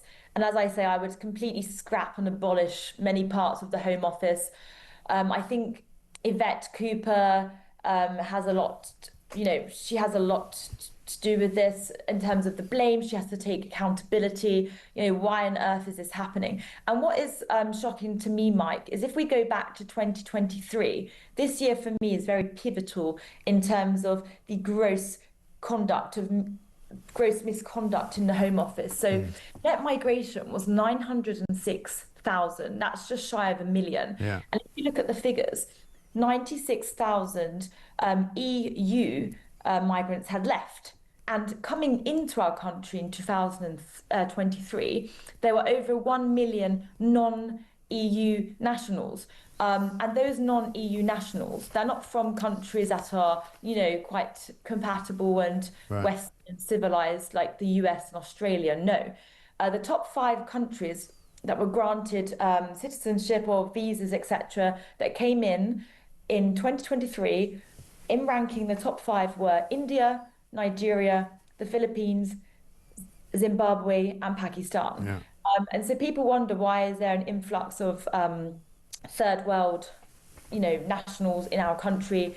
And that is precisely why, because Priti Patel, who was the former Home Secretary, under her former points-based immigration system, they literally lifted the cap for non-EU skilled visas. Which is insane. There used to be a maximum of about 20,000 visas for non-EU, and in 2023 there were around 200,000 people coming in from non-EU countries. So that's 10 times the amount. So I think Priti Patel has a lot to account for. I think she's a large part of why this country's in the situation it is. And if I were Kemi Badenoch right now doing a cabinet reshuffle, I would remove Priti Patel far out of sight, because this is, completely unforgivable, quite frankly. And as you said, Mike, a lot of these skilled work visas include, magicians or chefs and cooks. It's bonkers. Insanity. Yeah, the whole thing is absolutely insane, as you say. Great to see you, though, Lucy. Thank you very much indeed. Lucy White, their public policy specialist, on the insanity of this work visa business and the insanity and the craziness of the situation now with migrant hotels, people demonstrating outside them, people having had enough of the numbers of people coming in. The sheer numbers are just swamping the local communities of this country, and people are getting sick to death of it. And that's why they are causing what I'm calling a bit of a people's rebellion. Coming up, Sir Geoffrey Clifton-Brown, Conservative MP for North Cotswolds, is going to join us. He was at, I believe, the liaison committee meeting yesterday where Keir Starmer was blundering about trying to work out exactly what he was going to say when he was asked quite important questions about housing migrants. This is Talk.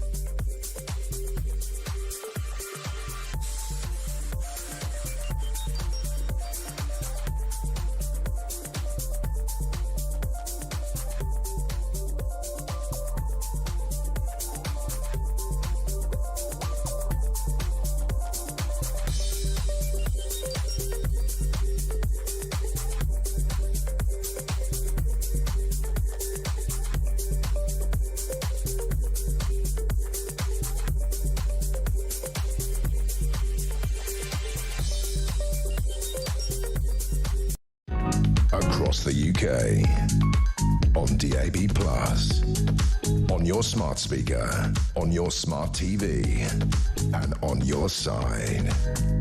This is Talk.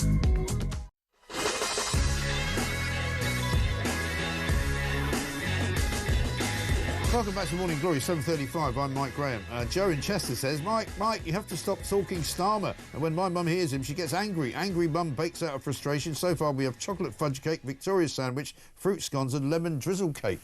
I'm sorry about that. Well, think of, giving it to bake sales or something. Put it out on the front porch and give it away to people. David says, Mike, if irregular is now used for illegal migrants, then are criminal activities now to be called irregular activities? Well, I think we've had that conversation before. And Carl says, morning, Mike. I wanted to join the police force a few years ago, but not having any higher education, A-levels or a degree, and being a straight white British man, I wasn't able to. I'm 6'1", reasonably built, army veteran. Being 40, I still feel young enough to join, and I'm probably fitter than most. Hope Nigel can get me the chance to do so. Well, we shall see. Let's talk now, though, to Sir Geoffrey Clifton-Brown, Conservative MP for North Cotswolds. He was a part of the liaison committee meeting yesterday with Keir Starmer. He was asked all sorts of questions about all manner of things. Let's have a look at what Sir Geoffrey asked him in one exchange. We found that 39,000 households were living in occupying temporary accommodation outside their normal home area. I really wonder what would you suggest you can do to begin to solve that problem? It's important that we have put the extra money into temporary accommodation for local authorities to make sure there's a wider range of accommodation. He seems to think there's a wider range of accommodation. He said to Meg Hillier that there was plenty of accommodation available in the council sector, which nobody really quite believed. Sir Geoffrey, very good morning to you. Good morning, Mike. How are you? I'm very well indeed. I'm slightly puzzled, though, by the Prime Minister's response to your question and also to Meg Hillier's question about where he's going to put asylum seekers and illegal migrants. He seems to think there's a surfeit of public homes and council houses, which nobody else seems to think there is. No, I mean, this is bizarre, isn't it? We've had this whole spectre, the Home Office competing with local authorities for housing and pushing the rents up for local people. We've had the whole spectre of hotels. He tells us yesterday that hotels are getting less. On the other, anecdotally, I've just heard of a new one just opening. Yeah. So it's very, I just don't think he really is quite understanding what's going on out there. No, I was rather surprised at how little grasp he seems to have on reality, to be honest. Well, there were a number of questions, including my own, which he didn't really answer. No. You didn't play the clip there on work coaches. Now, we have a real problem with work coaches because there aren't enough of them. They're cutting down on the number and frequency of interviews. They're giving people who are trying to get back into work. I would have thought at a time when unemployment is going up, which it is considerably, you'd want to try and encourage as many people as possible into work. Yeah. So I think this is the wrong thing to be doing. Did he not answer when he was asked about the rising unemployment figures that that was somehow proof of more people looking for work? Well, he had a bizarre answer, and I can sort of understand what he means. He says unemployment is going up, but employment is going up. And he justified that on the basis that there were, people out there into work which we don't know about. I mean, people who are not drawing benefits, who are getting jobs and getting into work. I think it's a bit bizarre, really. I think, really, the trend is that unemployment is going up under this government. Well, that's what the statistics say, and generally speaking, those are the correct ones that everybody else uses, so I don't know why he suddenly not decided to use them. But was the overall message from the Prime Minister that he's not really running a very tight ship? He doesn't really seem to have much of a grasp of his brief, which is surprising, given he's meant to be a lawyer of some kind. On the borrowing, right, we just had new borrowing figures come out today. He was asked by Steve Barclay on what those figures might be yesterday. So tomorrow we will get both the June figure but also the figure for your first year in government of how much you've borrowed. You're expecting that to be in line with what was set out in the budget? Well, I'll see what the figures are tomorrow, and there have been, I think every month this year there have been fluctuations. Broadly driven, and I think generally accepted as driven by events that are happening globally, almost capable of being tracked to them day by day. My experience so far has been of different predictions almost on a weekly basis as we get into the final stages of the budget. My experience is that those forecasts change on a pretty regular basis, often according to external factors. Yeah, well, the bad news for Starmer this morning is that the figures for June show that borrowing was 20.7 billion, 6.6 billion more than last year, and more than 3 billion over the forecast that was coming from the OBR. So he's managed to get that wrong as well. And actually, they're not fluctuating. The borrowing figures just keep going up and up and up and up. So I just don't think, none of that cabinet have got any experience of running a business. So or running the country.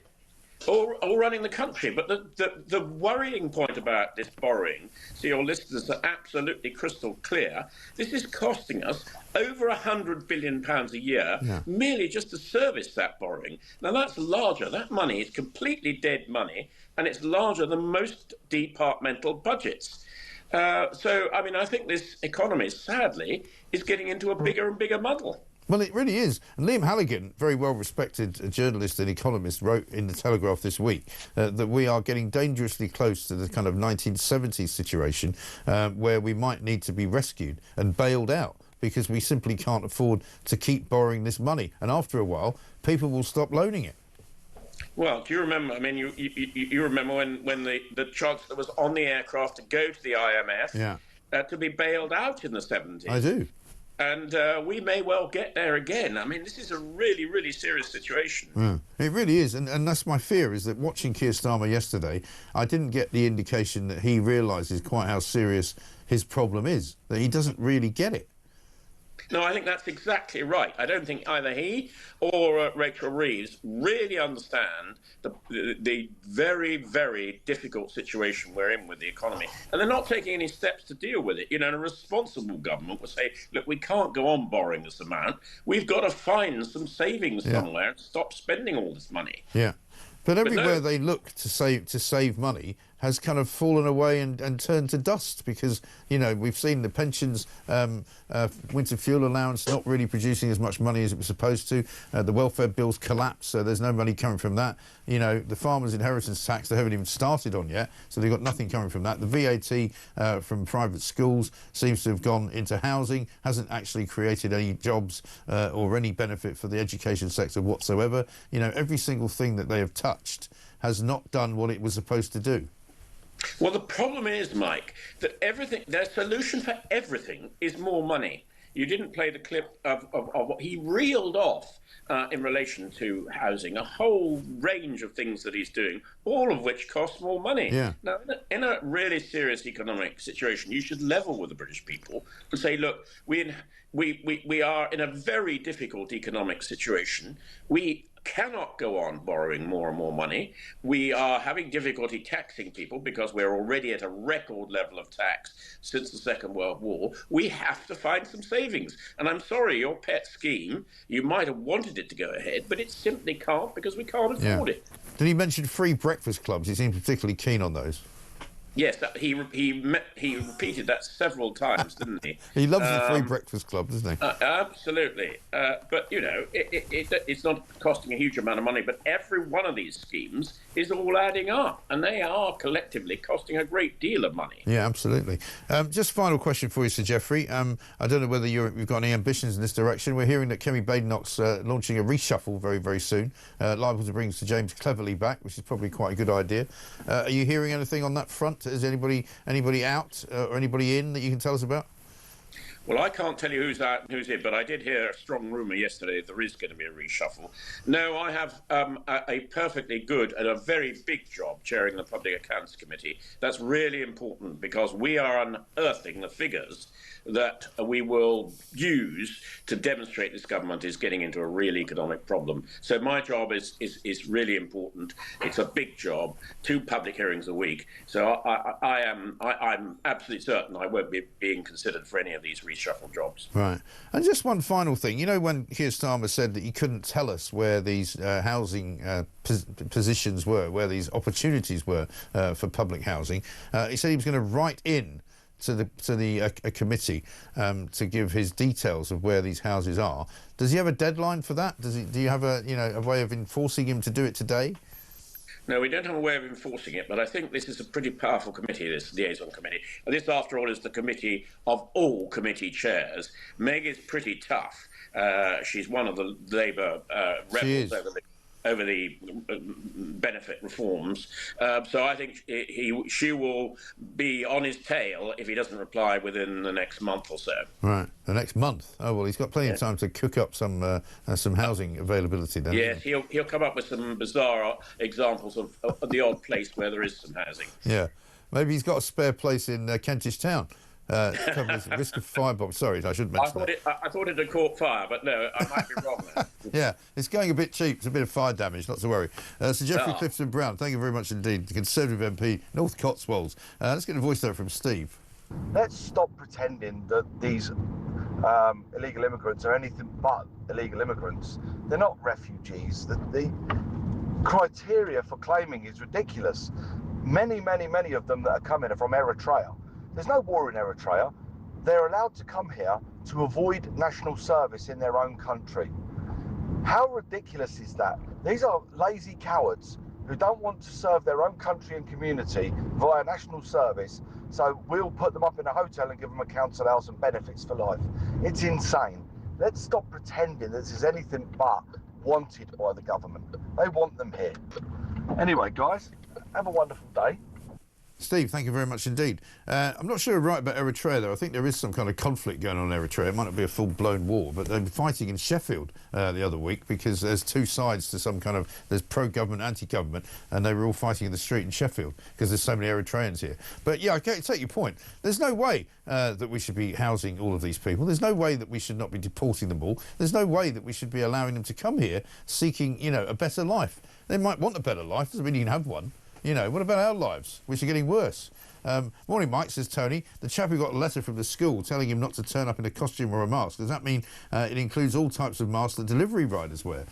Well, I don't suppose there's too many of them dropping stuff off at a primary school, but I take your point. This is a guy who was told after he turned up to pick up his daughter from a primary school in a gorilla outfit that it was causing concern to people and to other children. And he got a letter warning him there was a safeguarding issue. I don't know about you, says Darren in Cornwall, but watching Nigel yesterday, I felt inspired, and always do, unlike Robot Starmer, who just frustrates me. Great show as always. Morning, Steve from Lincoln says, if a dad can't wear a gorilla suit to embarrass his daughter at school because of safeguarding, what about women wearing the veil or the burqa? That should not be allowed either. It's a very good point. You can imagine telling them, you can't wear that outfit. I'm afraid you'll have to wear something a bit more appropriate for Britain. You know, how about a gorilla suit? 7:48.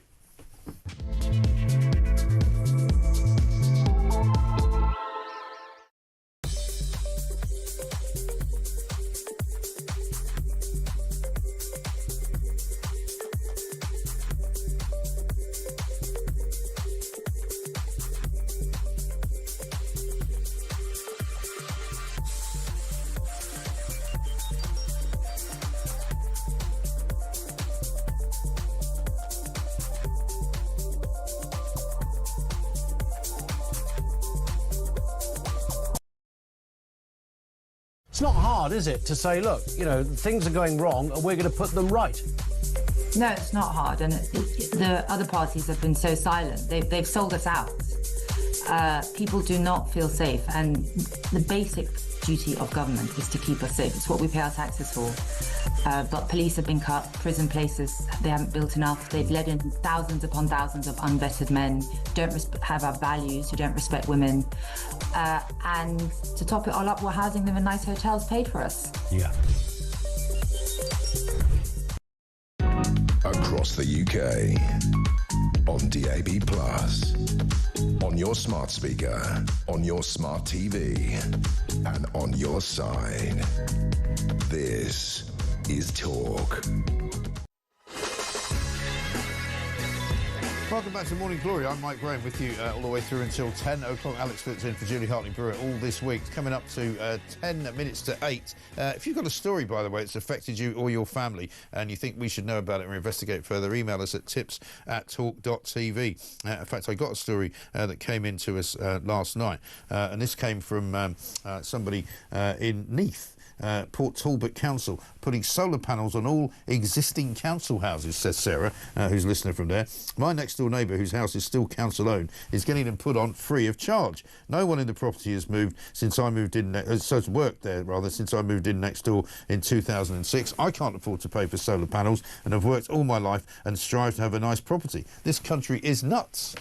Well, that's something we might develop, because if councils in Wales are giving away free solar panels to existing council house dwellers, no doubt that will be going on all over the country, and I include England there and Scotland as well. So if you've got any news on that front, do let us know. Right now we're going to speak to David Spencer, Head of Crime and Justice at Policy Exchange. But lots and lots of you getting in touch with all manner of references to whatever it was, particularly the police. Alan in Merseyside says, my mate was a copper many years ago. Him and his mate were chasing two thugs, and the guy my mate was chasing was getting away from him. So my mate shouted, stop or I'll shoot. And the guy stopped running straight away, and he was arrested. Yeah, well, imagine if they actually had guns. And well, this one from Nikki in Gloucester. When Starmer said, where are the migrants going to live? And his response was to say, yes, there's plenty of empty houses. Why didn't someone say, well, why aren't those empty houses given as a priority to UK families and the homeless? I think sometimes that no one is asking him the right questions. Give me half an hour with him. Yeah, well, Nikki, I'm sure you would absolutely rip him a new one, as would I. But I don't think there's much chance of that happening. David, very good morning to you. Morning, Mike. Good to see you. Good to see you. According to Nigel Farage, society is facing societal collapse. Do you think he's right? That's probably a little bit strong for my taste, if I'm honest, Mike. But what I think is really interesting about the announcements by Reform yesterday on crime and justice are that actually what they're responding to is what the public want is unequivocally a tougher approach to crime and policing. Yeah. And Policy Exchange did some work on this earlier this year, and it's not just sort of the groups that you might expect want a tougher approach to crime policing. It is every single demographic group, so every age group, every ethnic group, every economic group, and supporters of every political party. Even the Green Party and the Liberal Democrats want to see a tougher approach to crime and criminals. So what Reform are doing here, I would suggest, is responding to what the public are looking for in terms of crime and policing policies. No question at all. I mean, we've been doing this for a very long time, this radio station, this TV station. You know, we've been hearing people complain about the police and the way that they respond to crime in the first place. They just kind of close off all sorts of investigations straight away. I mean, my favourite, I think, was one from a couple of years ago where somebody said that they got home from a foreign holiday, house had been burgled, broken into, loads of stuff stolen. They called the police at 8:30. At 10:30 they got a call back from the police to say they'd closed the case. Hadn't come round, hadn't come to see them. You know, that kind of thing happens all the time. So people really want to see the police being more engaged with victims. They certainly want to see them doing more investigation and actually solving more crimes. Yeah, and do you know what? I've got every confidence that frontline police officers, the police officers actually on the front line, want to be doing exactly the same. And it's not just the police where we see problems in the criminal justice system. So, for example, I was looking at some data which Policy Exchange has had sent in the last couple of days. Last year, there were 837 offenders, 837 criminals who already had 75 previous convictions. And when they got convicted of another crime, they didn't go to prison. Yeah. So 800, if we can't find space in our prisons for those 837 prolific criminals who have already racked up 75 previous convictions, and bear in mind, that's just the offences we've caught them for, then, what on earth is going on in the prison system? Yeah, exactly right. Well, because, we know from what's happened under Labour in the last year or so that the prisons are woefully unprepared for the number of criminals that we want to put in them. And so their response basically was to let a load of criminals out of prison, which was a disaster, because I think more than a third of them, if not a half of them, had to be recalled. Some of them who were sex offenders committed more sex offences, and some of the people that they released back into the community were in prison for domestic violence offences, and they weren't even able to tell their victims that they were coming back out. And, we should be fair to the Labour government, as I know you always are, Mike. Of course. The prison system is a situation which they inherited from the previous government. Yep. The previous government's hands are certainly not clean here. Not at all. No, absolutely not. My biggest concern when it comes to prisons and this government, particularly when we see the independent review by David Gork earlier this year, and if the government accepts most of the sort of recommendations in there, which it looks like they probably will, is actually that it's not just about managing the crisis in the prison system. It's just fundamentally about sending fewer criminals to prison.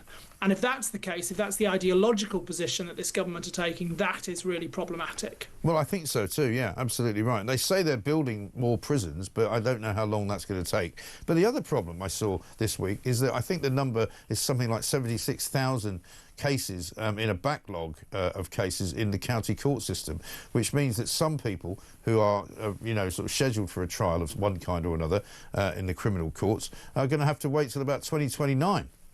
Yeah, so the Crown Court backlog is just getting worse and worse as every year goes by, and it seems that the solutions to deal with it are either half-baked or just nowhere, not even near the oven, if I stretch the metaphor. But, the problems are getting worse year on year, and the reality is for victims of crime, having to wait 4 years for a court case is just a ridiculous situation. It's awful, isn't it? The reality is victims and witnesses will pull out of giving evidence, and the reality is what suspects of crimes are doing now is hoping they'll get a long trial date, because that means the victims and witnesses will pull out and they'll get away with it. Yeah. Incredible. What do you make of one of the other suggestions by Nigel Farage, which is bringing back a sort of 3 strikes and you're out policy? If you commit 3 crimes, regardless of what they are, you stay in prison for life. Well, I certainly think that we need to take a much stronger approach to prolific offenders, and it's welcome. Policy Exchange has talked about this and written about this repeatedly over recent years. Exactly where you draw the line in terms of the number of offences is the challenge, because you have to work out how you can make sure you have enough prison places for those people. Certainly, the group I just talked about, those 837 offenders with 75 previous convictions, they absolutely should be subject to a lengthy term of imprisonment, whatever their next offence is, and as far down that list as we can go. Whether it is 20 offences, 10 offences, whatever we can accommodate. Ultimately, the most prolific offenders commit the most crime, and they should be in prison. Yeah, and we have to then take into account as well the state of the parole system, don't we? Because more and more people are getting released early. That's another Labour policy, to get people out after serving something like 40% of their time. But the parole board and the parole system have already said we can't really monitor everybody. We haven't got the wherewithal to do it. So that's also a mess.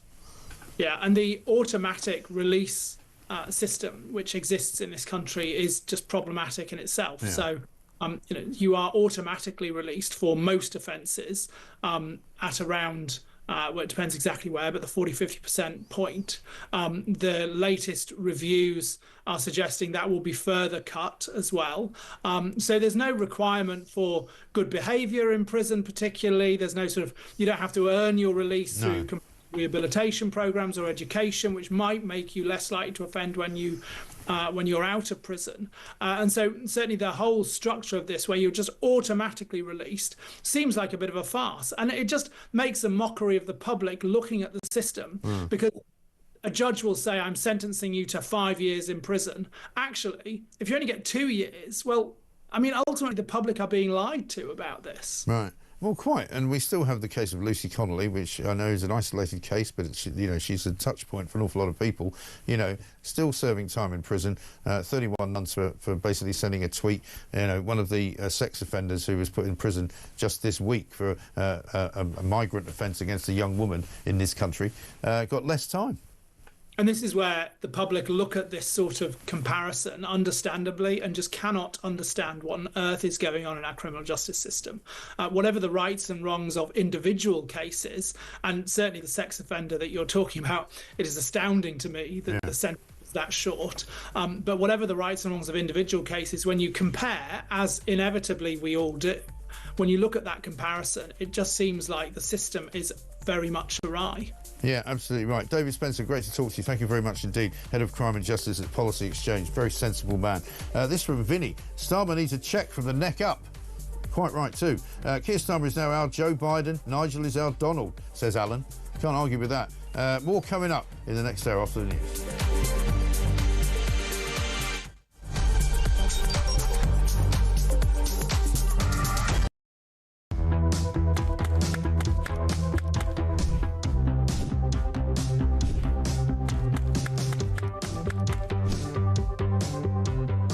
Is it transphobic to say only women have a cervix? Well, it is something that shouldn't be said. It is not right. A woman is an adult female, and the court has made that absolutely clear. I actually welcome the judgment because I think it gives real clarity. It allows those that have got to draw up guidance to be really clear about what that guidance should say.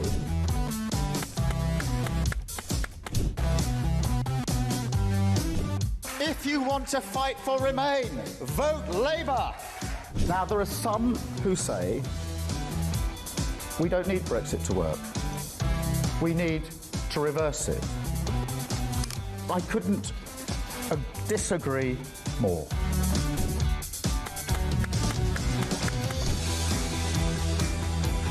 Day after day, there are new allegations of sleaze, of favours, of privileged access. And it's all very well the Prime Minister saying, well, say now, well, I'm paying for it. You've decided to repay £6,000 worth of gifts. Lord Ali is facing an investigation. I wonder how concerned you are that your biggest donor was not fully transparent. Are you saying you made a mistake? It was right for me to make those repayments. Thank you.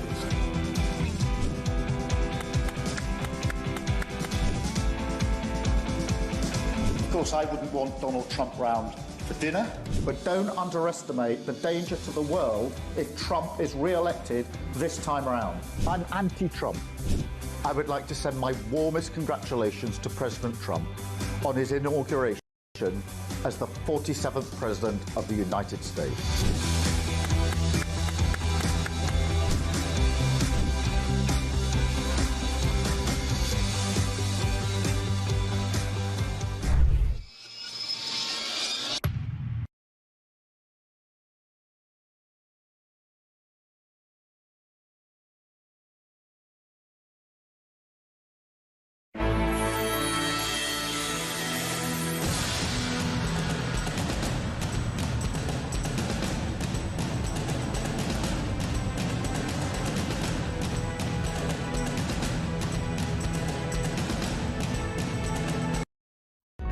Across the UK, on DAB+, on your smart speaker, on your smart TV, and on your side.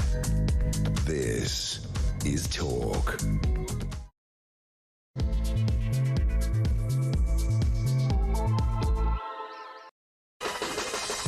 Welcome back to Morning Glory. It's coming up to 3 minutes past 8. I'm Mike Graham with you all the way through, of course, until 10 o'clock. A couple of pieces of breaking news this morning. The government has announced the construction of the Sizewell C nuclear power plant in Suffolk, although I've got a message from somebody up there who says, I don't know why they keep announcing they're going to start work on it, because they've been doing it for about 2 years. So, again, not much of an announcement. Meanwhile, government borrowing in the UK rose to a higher than expected £20.7 billion last month as debt interest payments have soared. And once again, it's about £3 billion more than the OBR predicted it would be, and it's a lot more than the borrowing was this time last year. So more bad news, I'm afraid, for Rachel Reeves and for Keir Starmer. Meanwhile, it looks like the Conservative Party is going to have a reshuffle of the front bench, a bit like shifting the chairs around on the Titanic, I have to say. But Sir James Cleverly may be returning to a front bench role. The one thing that we are talking about this morning, though, and the thing that is occupying most of our minds, is what's wrong with Keir Starmer. He appeared before a liaison committee yesterday, and he was asked about where he thinks he's going to house all of these illegal migrants who are coming out of the hotels and into houses in Britain. Listen to what he said. Just a big pinpoint before. What other accommodation precisely are you planning to take over to provide temporary accommodation for families? Oh, there's lots of housing in many local authorities that can be used, and we're identifying where it can be used. But I mean, look. Could you give us? Have you got any examples you can give us? No, but I'll write in and give you details. Because I could say certainly in a number of our local authorities, already picking up from around the table, there isn't a lot of spare housing available. If there were, councils would be able to be dealing with it by now. Well, exactly. Exactly, yeah. There isn't any. No. Well, but I'll write in, though, with some. I've got about a month to do it. I'll come up with something. Here's a voice note from Pete. I believe Keir Starmer is right on that. There is plenty of housing for the illegal immigrants to be moved into. Probably ours when they quit trying to kick us out of it and put us on the street. Well, I mean, that would be one way of doing it. Ryan Sabi's here, Deputy Political Editor at The Sun. Loads of you have got things to say about a great many things, including this from Frank from Bradford, not Bingley, he says. With the scrapping of Ofwat, maybe they can create Great British Water. Perhaps they can add it to Jurgen's portfolio. Yeah. He can have another operation to run where he doesn't actually do anything whatsoever. Lots and lots of you want to get on board with this. Do, of course, remember you can send us a voice note, 0344 499 1000. We'll also talk about the doctors' strike this morning. The BMA have admitted that patients will be harmed as a result of the strike. They've also said that the cost will be £87 million to the NHS, and about 250,000 appointments will be broken. And so if you've got an appointment that's supposed to be happening any time after Friday, I suspect it will in fact be cancelled. So we want to hear from you on that front as well. What do these doctors think they're up to? They want something like 29% pay rise on top of a 22% pay rise from last year, and over the last 8 years they've had 91% of a pay rise, and not one of them is on the breadline, ladies and gentlemen. 0344 499 1000 is the number to call. This is Morning Glory. Let's get it on. One here from Brian in Worthing. Let's talk about sewage before I have breakfast. The water companies are only partly to blame. The biggest culprits are, once again, our politicians for allowing millions of extra people into the country. The bottom line is, Mike, we are vastly overcrowded. Infrastructure can't cope, but they won't admit it, will they? It is too close to the truth. That is really the problem. I agree with you on that. Let's talk to Ryan Sabi, Deputy Political Editor at The Sun. Ryan, very good morning to you. Good morning, Mike. We are examining today the appearance by the Prime Minister in front of the Liaison Committee yesterday, where he made a number of rather odd claims, don't you think? Yeah, I thought his comment about housing and making out that housing in this country was plentiful for asylum seekers who are looking to find housing. I just found that quite staggering. And when he was actually asked to come up with some examples of whereabouts in the country that there was this plentiful housing stock. He felt a bit flummoxed, actually, and couldn't actually come up with an answer. Now, I think this might come under the category of putting his foot in it, because whenever a politician, particularly a Prime Minister, says, "I'll write to you with the detail," normally means they can't quite find the actual detail in the locker in the back of their mind, so they'll actually come back. So I think he will hope that this one just sort of fades away, but it is a very, very odd comment. It really is. And I was asking Geoffrey Clifton-Brown, who's on the committee, and he was there yesterday asking some questions to Keir Starmer as well, you know, whether they can compel him to answer them. And he said, well, we can't really do that. But he said Meg Hillier will probably be rattling his cage if you haven't heard from him in about a month. So I know that we don't always check back with these things, but I think you and I should agree that we should try and check back and remember to go to the liaison committee in a month's time and say, have you actually heard anything from the Prime Minister about where all his housing is? Yeah, that's one of the good things about the liaison committee. It meets 3 times a year, and what they can do, they can then go back to the Prime Minister and actually ask him those questions. And of course, as journalists, we can ask Downing Street at the the daily briefings they have with us, to actually clarify those comments. And I'm sure myself and other colleagues will be doing the same today, because we just need to know what his train of thought was, especially when the housing stock in this country is limited. Yeah. And it seems like the government trying to build 1.5 million homes is very, very difficult to actually achieve. So what actually was behind his thought process in that? That's the thing. But there is a sort of ongoing concern, I would say, from people in this country that believe that Keir Starmer is severely out of touch with the people, because once again he criticised the demonstration in Epping, called it sort of far-right thuggery again. It was almost like a revisit to last summer and the riots. And then yesterday there was another weird moment where he was asked if he was going to be taking a holiday, and they were sort of hopeful that his holiday wouldn't be interrupted. And he appeared to make a joke, and I know that it's not because he was thinking about Southport, but he should have been thinking about Southport, and he was sort of laughing about the fact that his holiday was interrupted last year, and it wasn't a very good look. Yeah, no, there's that moment right at the end of the liaison committee yesterday, where he was asked about, hope you all have a good summer holiday, and he didn't really want to sort of commit himself to actually being able to go away, because he didn't actually go away on holiday last year. I think he was due to go away. We had the general election and the first 100 days of that Labour government that he had to preside over. And I think at some point he was going to try and get away, but because of the Southport riots and what happened, he didn't actually. So I think he just didn't want to tempt fate in that respect. Yeah. So, but yeah, as you say, a couple of comments there were sort of quite odd, particularly the one about the hotel, the housing. Well, exactly right. But you wonder what's going on in the sort of collective mind of Downing Street, because, any chance he gets, he reels off this list of things, which always starts with the breakfast clubs, that the government have achieved, and things that he thinks they're doing well. Like yesterday, he put out a tweet about the football governance, right, last night. And, you read through the comments afterwards, and it's not one person is saying it's a good thing. Not one person appears to want it. And everybody's just being really, really critical and saying you should be really concentrating on the illegal migrants, mate.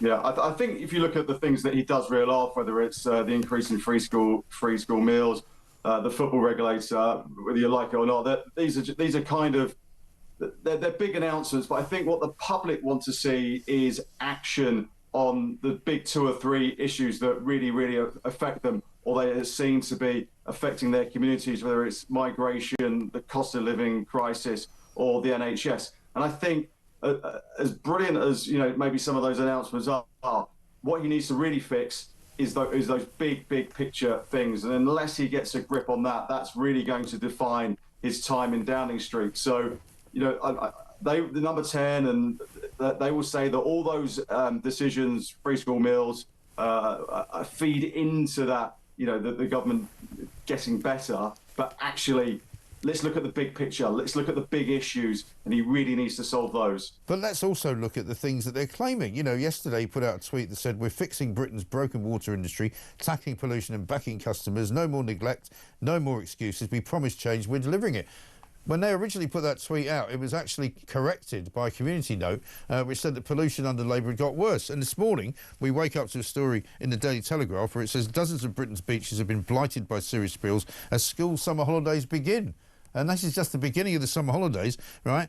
Swimmers have been urged to think carefully before entering the water at Galston-on-Sea in Great Yarmouth after heavy rain over the weekend set off storm overflows. And the beach is supposed to be the 23rd best in Europe, but it's among 139 coastal locations around the country where sewage has been released over the past 2 days since that announcement was made. Yeah, this is the big issue about the difference between being in opposition, promising lots of things, going into a general election where you're fighting the Liberal Democrats who are very, very vocal on this issue, and then actually getting into government and trying to get stuff done. And it is really, really difficult. And they have set out their stall yesterday of how they're going to try and literally clean up the water system. And there was obviously the big review. But actually, it's tough trying to get these things. And even Steve Reed, the Environment Secretary, said yesterday that some of this may take the best part of 10 years to get done. So this is just not going to happen overnight. And when the public want results at the click of a fingers, it's going to be difficult because the actual expectation about what's happening with reality are just, quite wide apart. Well, they did say they were ready for government when they clearly weren't. They did say that they had everything fully costed, which they clearly hadn't. And they did say that they were prepared in every single department to get going on day one, which also wasn't true. Yeah, no, I remember speaking to Sir Keir Starmer the night before the general election. We were on the campaign trail with him, travelling from Glasgow to Birmingham, and he told me and several other reporters that they were ready to hit the ground running. And I think the reality is that when they got in, they will claim, oh, there's lots of money that this £22 billion black coal that is, disputable. But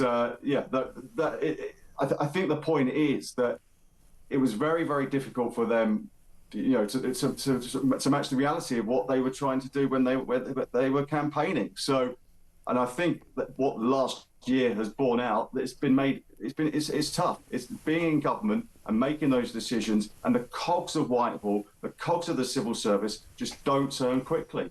No, but also they've run out of money. The government borrowing in the UK, breaking news today, has risen in June to higher expected 20.7 billion, right? Which is 3 billion more than the forecast from the OBR, and also more than the same time last year. Debt interest payments are now soaring, and it's becoming a real critical economic problem.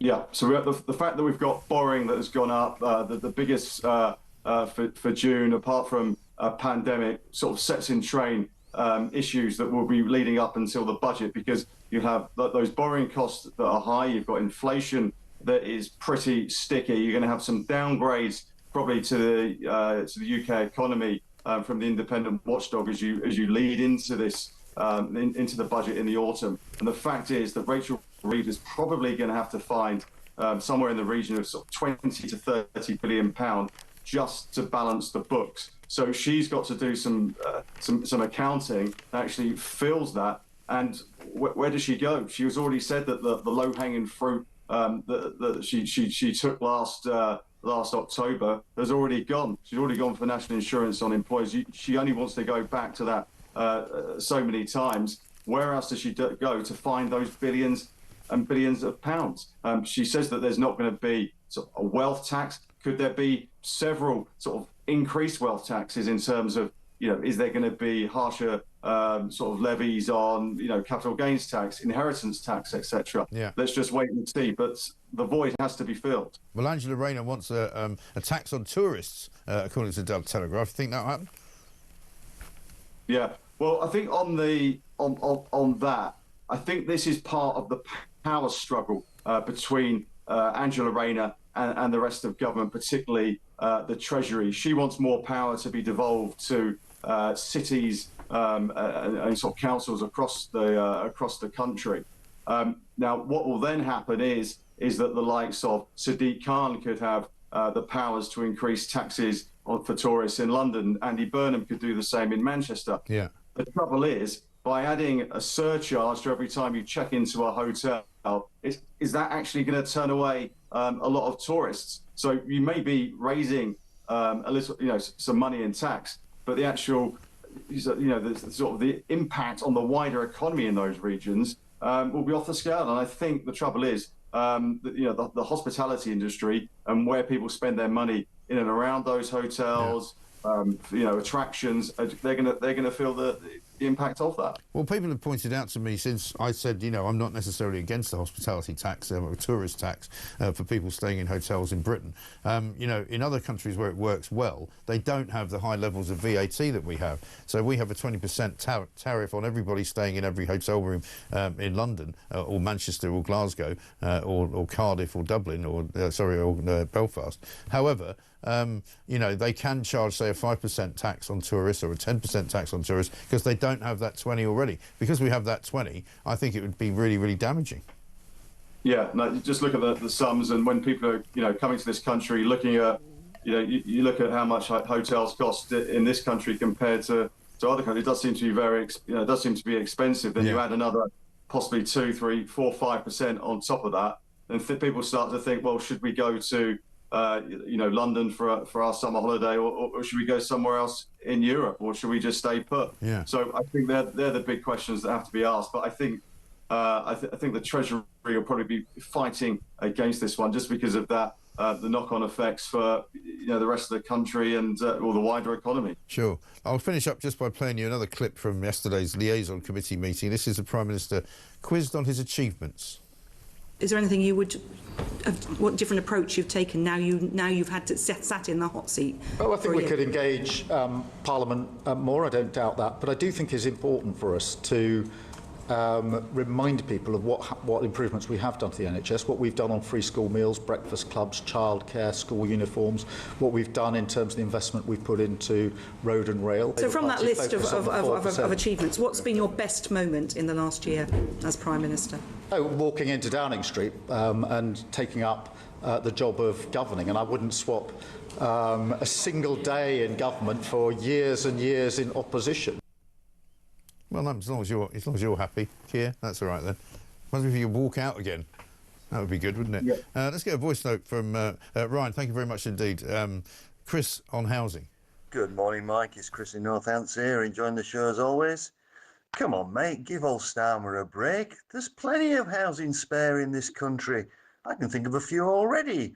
Chequers, Lord Alley's flats, Balmoral, Sandringham, and of course all those second homes that the MPs have got that we're paying for anyway. Yeah, that's a good start, isn't it? Yeah, start taking over. What about Lambeth Palace? You know, Archbishop of Canterbury's gaff. They haven't even got one at the moment. Archbishop of Canterbury, they still haven't appointed one. Old Wokeby's gone, but nobody's come in his place. It's 8:20.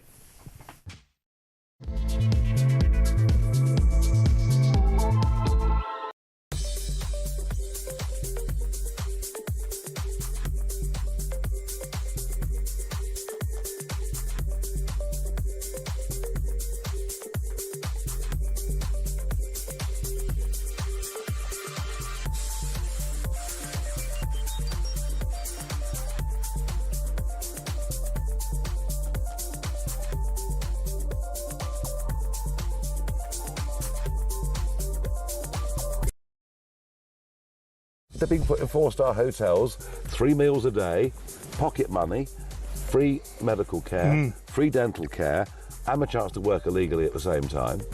I could see what was going to happen. So I was way ahead on all of this. But they won't have had the most delicious piece of sea bass I have ever had when I came to your place and you cooked it for me. Well, I'm a sea angler, have been all my life.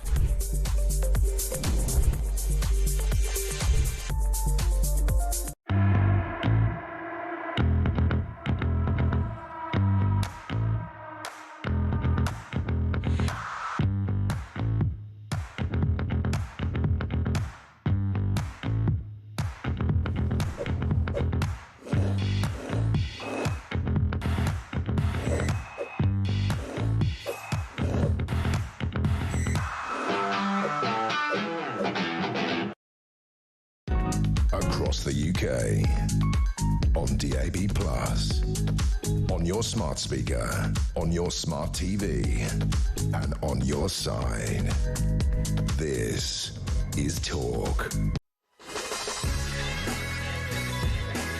Welcome back to Morning Glory. It's 8:22. I'm Mike Graham with you all the way through, of course, until 10 o'clock when Alex Phillips is in for Julie Hartley-Brewer. Jack Elsom coming up in a moment. Jamie Jenkins has just tweeted this. The new UK debt spirals under this government. June borrowing 20.7 billion, which, of course, is the second highest on record. He says the total debt now 2.87 trillion, which is £43,000 per person. In this country. Rachel Reeves promises stability, but the debt mountain keeps on growing and taxpayers are footing an increasingly large bill. The total debt, 2.87 trillion. Hard to imagine just how bad that is, really. Let's talk to the political editor at The Sun, Jack Elsom, about that and a bunch of other things as well. Because there's a big piece by Nick Timothy, Tory MP, in The Sun on page 10 today about yet another tax which the Labour government are trying to put on, and that's racing tax. And he says, acts of the racing tax rise or it will be goodbye to glorious Goodwood. They want to put 15% horse racing tax, 21% online slots tax. Jack, very good morning to you. Good morning, Mike. How are you doing? Very well indeed. Very well indeed. It's a pretty dire-looking financial outlook for the Tories, for the Labour Party this morning, isn't it? 20.7 billion borrowed in June, 3 billion or so more than 3 and a bit billion, I think, more than it was supposed to be, according to the OBR. And now 2.87 trillion, 43 grand each is the debt in this country. Yeah, totally outrageous, isn't it? And I think it's actually the second highest June on record, with the only exception being in the middle of the pandemic. Yes. And I don't think anyone actually would argue with the fact that we had to spend enormous amounts of government money just to keep the economy going. But Right. I don't see any reason for that at the moment. In fact, at the moment, we should be making cuts to our public spending rather than increasing it. Yeah. There's areas there where the fat can be trimmed, whether it's the welfare budget, whether it's parts of the NHS, whether it's parts of local services. Some parts are being squeezed as a result, but some parts you have absolutely eye-watering spending. And I think it's important for people to remember that this debt pile, which we've racked up, isn't just a sort of just put to one side and it's sort of like a mythical number which we never actually have to deal with. We are paying off £100 billion every year just to service this debt.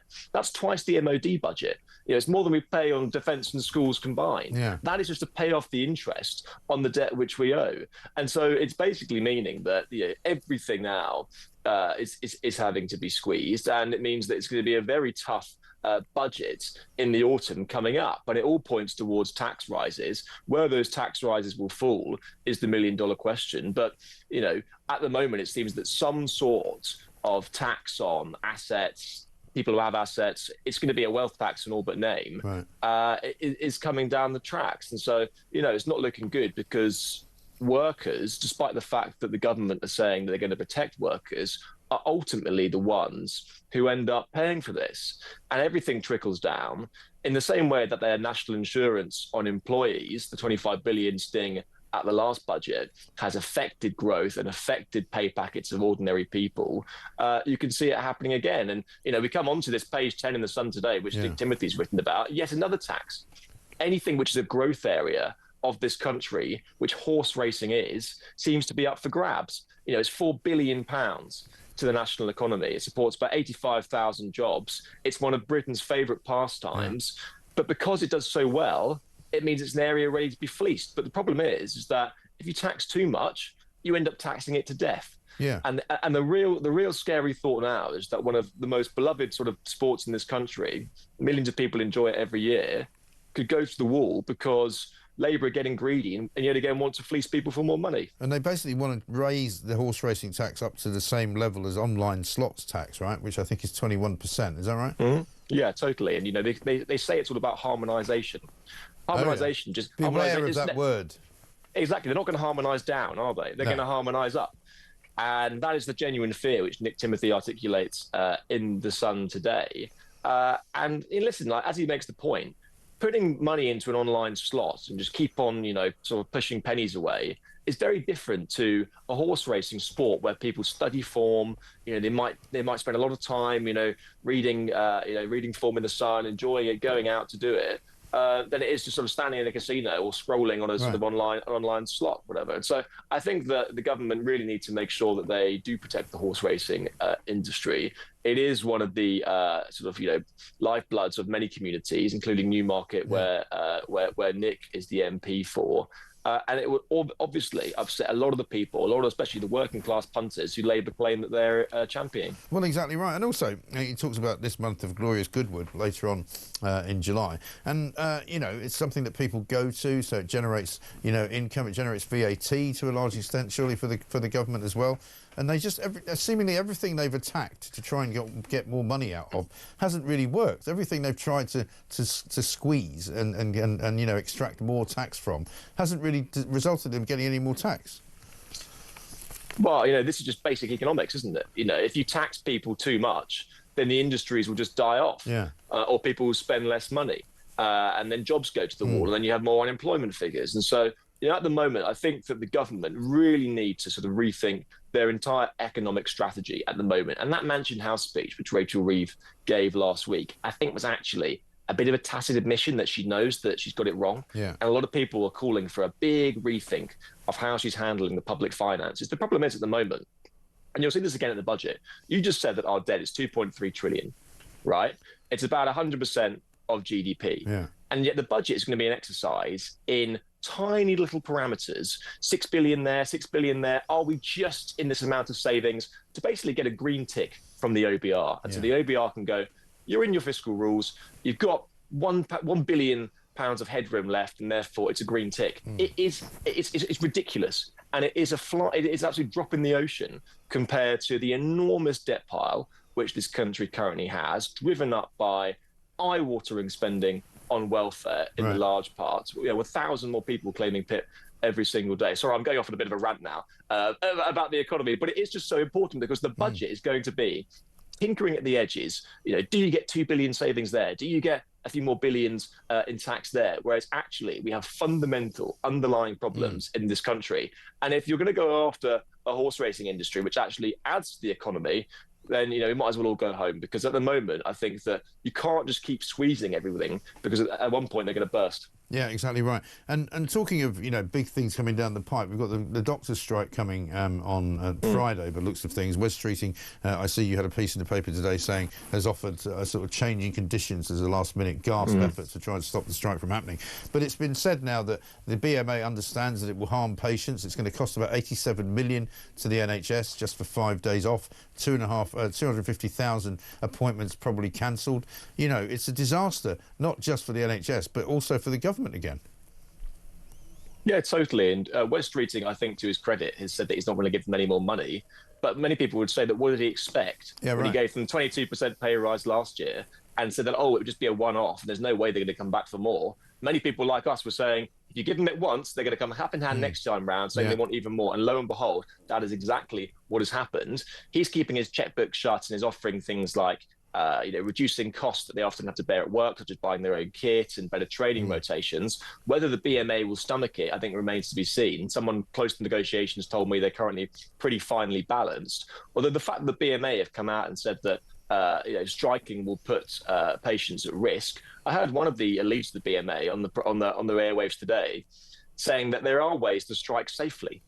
But surely it's not as safe as not striking at all. No. And I think that it goes against everything which is in their code to go out and strike. There's analysis today showing that 250,000 appointments could be impacted over this 5-day strike. It is just absolutely extraordinary figures. And for a government which is determined to bring down the NHS waiting list, absolute mammoth waiting list, this is going to be a real kick in the shins. And also, it's going to be a real egg on the face of the government, which when they were in opposition said to the Tories, it's easy to solve these negotiations. Just get in the room and act like grown-ups and it will all go away. Yeah. It hasn't worked for them, has it? Doesn't turn out that way, did it? Let's get a quick new clip we've got here from Steve Barclay quizzing Keir Starmer yesterday on these borrowing figures. Is decisions you have taken, for example, on welfare, where the IFS, I think, put the figure to over 3 billion, on winter fuel, where your own government figures put the cost as an additional 1 billion. There will be known pressures from decisions you have taken, which will be coming in the forthcoming budget. Well, different forecast different things. Nobody forecast that we'd have the highest growth in the G7 for the first quarter of this year, but we did. And I'm pleased about that. And I think the measures we're taking can create the conditions in which we can improve on that in the autumn and the budgets thereafter. It's all a bit pie in the sky, isn't it? And he keeps clinging on to that first quarter, which was, of course, before the tariffs happened and also before the national insurance hike, which ruined everything. Yeah, totally. And the figures since then seem to be going the other way. The first 3 months of the year, fine, 0.7%. It's a good figure. It's best of the G7, as he says. Fair play, well done. But also, it's like you said, before Donald Trump's tariffs kicked in, and also before that massive national insurance hit, which we keep hearing from businesses, is the cause of them having to lay off lots of staff and not invest as much in their businesses as they would have wanted. And then the singular, I think it was the May GDP figure that came out, showed a 0.1% decline in GDP. So that's the way that's going. I think that for Keir Starmer, I think yesterday was an opportunity for him to do a bit of a mea culpa and say, listen, I know that the first year hasn't gone swimmingly. I'm going to defend some stuff that we've done and the NHS waiting list and the rest of it, fine. But I know that things have not been as good and up to scratch as I promised they would be when I come in. I'm going to spend the next year turning things around. I'm going to change my operation. I'm going to fight for the people that actually put me in this position in the first place. What we actually got was, what were your biggest mistakes in government? And he said he hasn't been as vocal enough about the successes, which sort of screams about the sort of job interview candidate. He goes, they're too much of a perfectionist when asked what their biggest flaws are. It doesn't really wash with people. And I think that yesterday was a chance maybe to turn the chapter on this and actually say that, yes, maybe the year have had some success, but actually a lot of the country are not feeling better off 12 months in. A lot of the country are feeling worse off. Yeah. And I think people really hate him as well. I mean, there is a visceral hatred of this man. I don't know what he's done to deserve it, but he has managed to make that happen. And I think yesterday might have been a time to sort of try and change that reputation.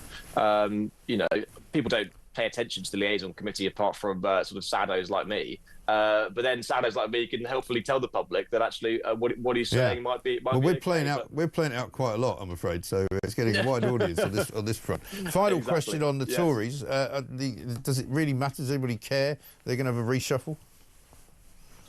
I mean, the problem with this is I think it just looks so panicked, and the Tories are saying that it's the next stage of their party's mission to renew the party or whatever it is. It is not. It is a tacit admission that the first 8 months of Kimi Badenoch have not been going incredibly well. They have failed to make a dent in the polls. They are consistently third place behind Reform and Labour. Many of her shadow cabinet, frankly, have not been pulling their weight. Some of them are totally missing in action when it comes to, I think, easy bruises to punch on the Labour side. They just haven't been even at the races. No party leader, 8 months in, really wants to be doing a reshuffle of her top team. She's not even in the job for a year, and she's already rearranging the deck chairs. I'm not saying it's the deck chairs of the Titanic just yet, because I do think there is a chance they can pull things back, the Tories, if they sort of, retain their sort of credentials for economic competence on migration and crime and punishment.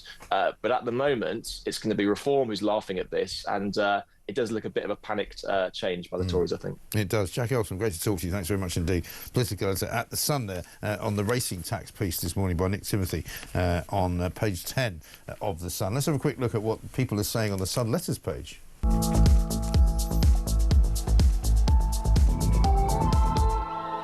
And you talk about the irrelevance of the Tories. It's all about Nigel Farage. John in Tyne Weir says, what's not to love about Nigel Farage's plan to cut crime and ease prison overcrowding? Sending the most serious offenders to jail in El Salvador with the cushy lifestyle they'd have behind bars here is non-existent. Sounds like a winner. But how long will it be before Starmer and his human rights lawyer friends put the spoke in?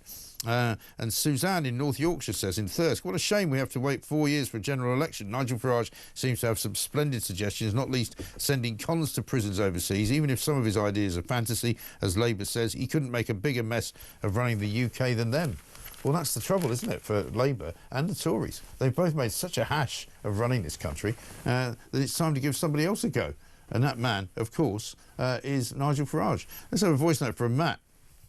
Mike, Matt in Hove here. Just a quick note on the story where the guy turned up dressed as a gorilla to pick his child up, and the school sent a letter out, a safeguarding letter out. Does that mean you can't turn up to pick your child up dressed as anything or anyone? Like, for instance, if you turned up wearing a Keir Starmer mask, would there be a letter going out saying you're not allowed to turn up dressed as a two-tiered, idiotic, lying tot? You might well get that message indeed. Yeah, absolutely right. It's a very weird message, isn't it? You can't come dressed up as a clown or anything to pick up your daughter at school. What's the problem there? I don't know. 8:37.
across the UK.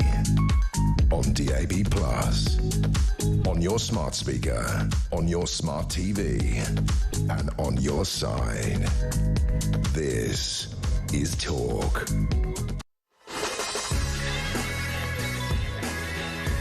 .38, very good morning to you. This is Morning Glory, of course, with you all the way through until 10 o'clock. Tricia says, I don't know how Rachel Reeves and Keir Starmer manage their household accounts, looking at the mess they've made of this country's finances. It's no different, really, just a few more zeros on the end. And then Kaz in Suffolk, Keir Starmer isn't able to answer questions as he doesn't have a speech there ready that is written for him. He's unable to operate as a normal human being. Well, you know, there's something really troublesome about the fact that he can't seem to understand the feelings of people in this country, can't seem to understand how people are reacting to some of the things that he says and does, and how people are really cheesed off, and I mean that in the nicest possible way, because I can't say the real word, about the migrant problem. We're going to speak now to Karen McIver, who's, of course, one of the protesters down in Epping, outside the Bell Hotel. We carried a clip of her just yesterday, I think it was. Let's have another look at that first. We felt a lot of the press were incorrectly reporting us on Friday morning after our protest on Thursday. And so we just wanted to make it really clear that we're strong women, we're mums, we're sisters, we're aunties, we're parents of the area. So we're just here to support. Everybody is really concerned about who is in that hotel. Crime in the area is shocking, and this is a beautiful place to live.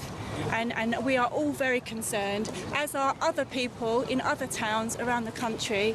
We need to stick together, peaceful protest, and the government need to listen to us. They need to listen to real people on the ground, people that work hard and love their country. And we're here to protect that. Our values are very important and we must protect them. Karen McIver joins me now. Karen, very good morning to you. Thanks for being here. Obviously, it's a terrible situation for you guys down there. My understanding now is that the Bell Hotel migrants are being kind of kept inside the sort of the environs of the hotel. They're not really being allowed out. Is that right? I'm not aware of that. I haven't heard that myself yet. But what did concern me is something I read this morning. Neil Hudson-Allen, who spoke in Parliament yesterday, and called for the hotel to be closed, and the Labour response, please correct me if I'm wrong, it was along the lines of all hotels are being planned to close at the end of the government, which is 2029. If that's correct, that is appalling, knowing that it's so close to all. And that's why we're peacefully protesting for this particular hotel. It's completely inappropriate and it should be closed. Yeah. And you know, clearly there's an awful lot of people locally who feel exactly the same way as you do and who are willing to come out and show that to the government. But the government seems kind of tone deaf on this. They don't seem to want to address it. They don't seem to want to talk about it. You know, I was saying this yesterday, what Keir Starmer should do is come down and speak to you all about it, shouldn't he? They are not listening. It's as though they don't care about local people's feelings. You know, we are normal people, and we're very patriotic.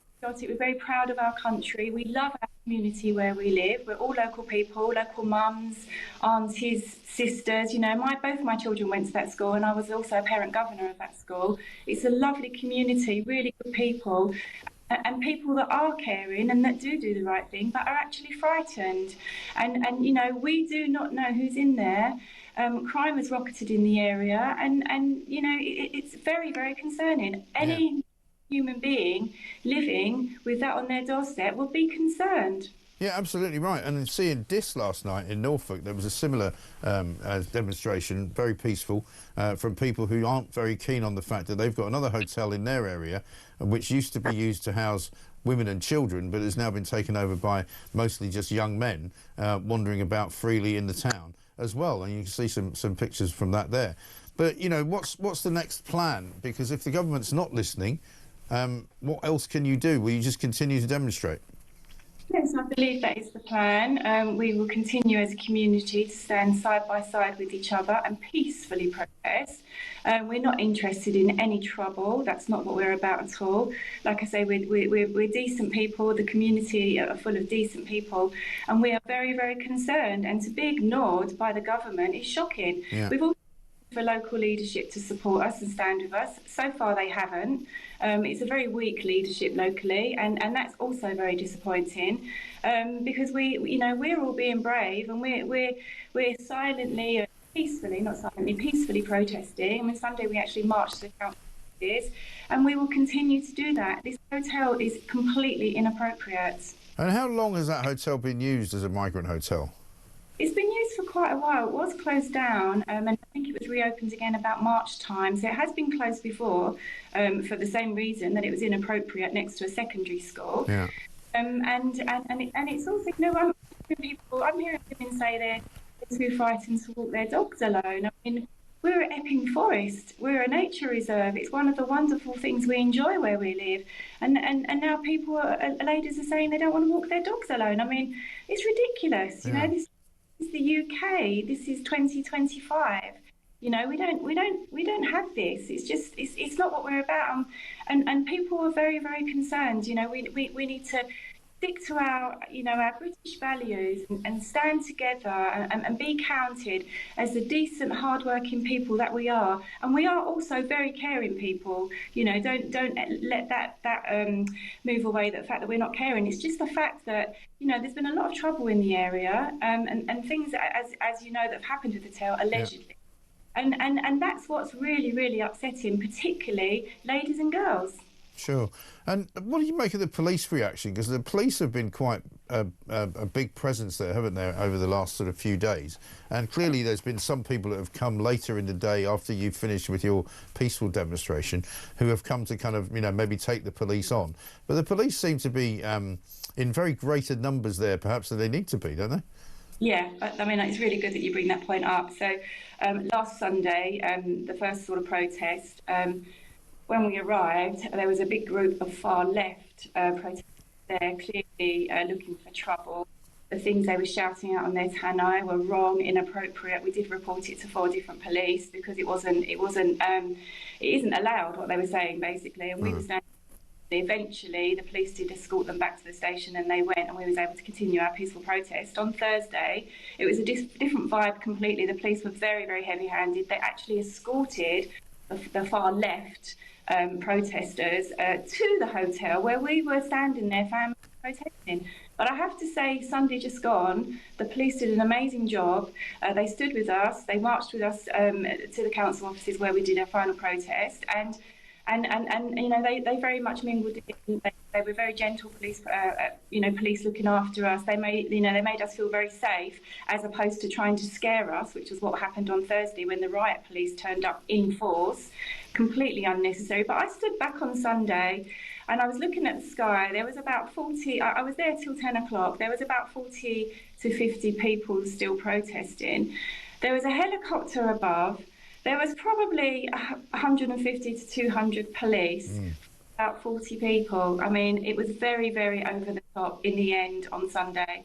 I don't know who plans that. I'm not an operational police planner, but that did seem a bit excessive, particularly as it was a peaceful protest. And something I'd like to just mention at this point is on Sunday, face coverings were banned, which was a very, you know, it's very good. Anybody that had a face covering on was asked to remove it, and they did. And nobody had face coverings.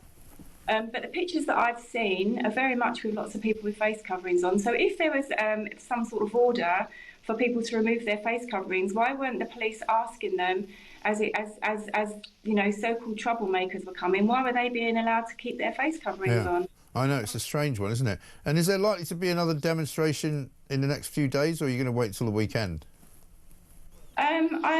I believe there may be another one. I'm not an organiser, so I don't really know. You'd have to speak to an organiser about that. I'm not 100% sure. OK. But, I mean, the point about this whole problem, right, is Keir Starmer yesterday sat in a committee room in the Houses of Parliament, and he said there's plenty of houses to put these people in, and that's what we're looking at doing. I mean, it's going to be worse if they put them in houses, isn't it? I can't imagine. I mean, if these people are allowed, we don't know who they are, okay? So how can you put people you do not know who they are in communities with families? You know, some radical vetting, whatever the government have to do needs to be done. You cannot put people you do not know, any of their background, they could be criminals, anything. You just can't drop them in communities. It's not going to work. People are going to be afraid. Of course. And if you had a message that you could give to Keir Starmer, that we know his people watch this show, so you go ahead and give it to him.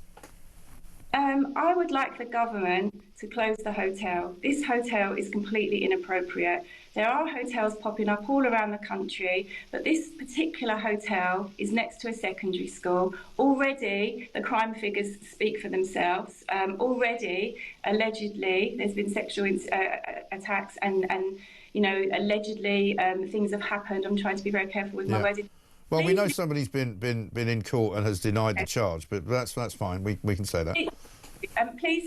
Please, government, please, Keir Starmer, please, Yvette Cooper, listen to us. Come and speak to us. Come and see for yourself what is going on in Epping, and just answer the question: how would you like it if this hotel popped up next to your children's school? How safe would you feel knowing that your children were walking past these people hanging around and staring? How would you feel? Come and speak to us. Come and meet us. That's what I'd like to say. I'd like to invite them to come and see for themselves. Yeah, great.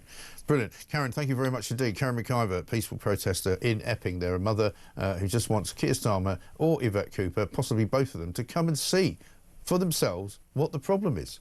Instead of hiding behind tweets, instead of hiding behind, appearances in committee rooms, instead of hiding behind just shouting at each other in the chamber of the House of Commons, instead of pretending that something's going on. He's put his first tweet out today, as he always does in the 8 o'clock hour. This one went out a little while ago. I said we'd put people smuggling gangs out of business. I meant it, he says. From tomorrow, so tomorrow, that would be what, Wednesday, we'll have new powers to freeze their assets, shut them off from the UK financial system and ban them from travelling to Britain. Secure borders are a foundation of our plan for change. Well, that's good. So tomorrow, what we'll be doing, I presume, is reporting on all of the people smuggling gangs who have had their assets frozen and who have been put out of business. That's tomorrow, I would say, around about this time, 8:50. What will it be? It will be Wednesday, July the 23rd. So we'll mark that down, and if it happens, we'll be very more than happy to celebrate and congratulate Keir Starmer, the Prime Minister, for actually doing something for once to stop the people smuggling gangs. But I don't think it's going to happen, do you? 0344 499 1000. Let's get a voice note from Michael. Morning, Mike. Michael from Birmingham. I just caught your lady guest earlier on saying that all asylum applications from 2018 should be revoked and reviewed. She's absolutely right. I've been saying that for ages. And that also goes for citizenship cases too. They should all be reviewed and revoked. And people deported, no matter how many children they've managed to spawn in the meantime. Reform needs to say that and get that message out there so these people know, and it actually acts as some sort of deterrent to people coming over, that you're going to be looked at and re-examined as soon as reform get in. And by the way, I would do that job for free, and that's not an empty threat. I'm brighter than any idiot doing asylum applications at the Home Office, and there'd be thousands like me. We'd do it for free and we'd clear that backlog within 2 to 3 months. Take care. Michael, thank you very much indeed. I'm sure you would. I'm sure you would, because the number of people in the Home Office who appear to be not able to do their jobs is quite remarkable. Now, we've just seen a request there for Yvette Cooper to go down to Epping to see what's going on at the request of Karen McIver, one of the protesters. Apparently she's a bit busy this week because she's decided to waste a load of time on an inquiry into some police action from 1984. Have a look at this. It will be able to look at all of the issues, the unanswered questions, to be able to get to the truth, both about the issues around the violent injuries, the clashes that took place actually that day, but also about what happened then afterwards. The fact we obviously had the prosecutions and then the discredited evidence as well. So many unanswered questions. Really, people shouldn't have had to wait for 41 years. 41 years later. I mean, dearie me. Don't you think there's a few more important things going on in this country? 8:52.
even those, the remaining 20%, which are made around the world, many of those use a raw material called polysilicon, which itself is made in China. And not just made in China, but it's made in these factories in the Uyghur region, where a report by Sheffield Hallam University 4 years ago sort of implicated the use of forced labour in the manufacture of those of that polysilicon.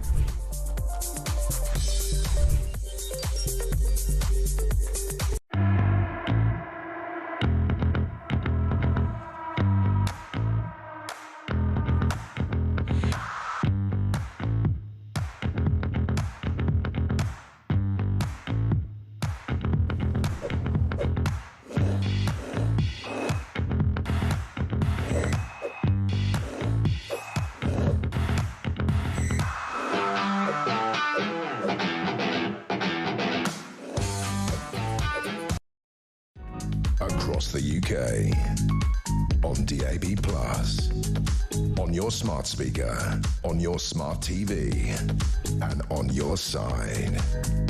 This is Talk.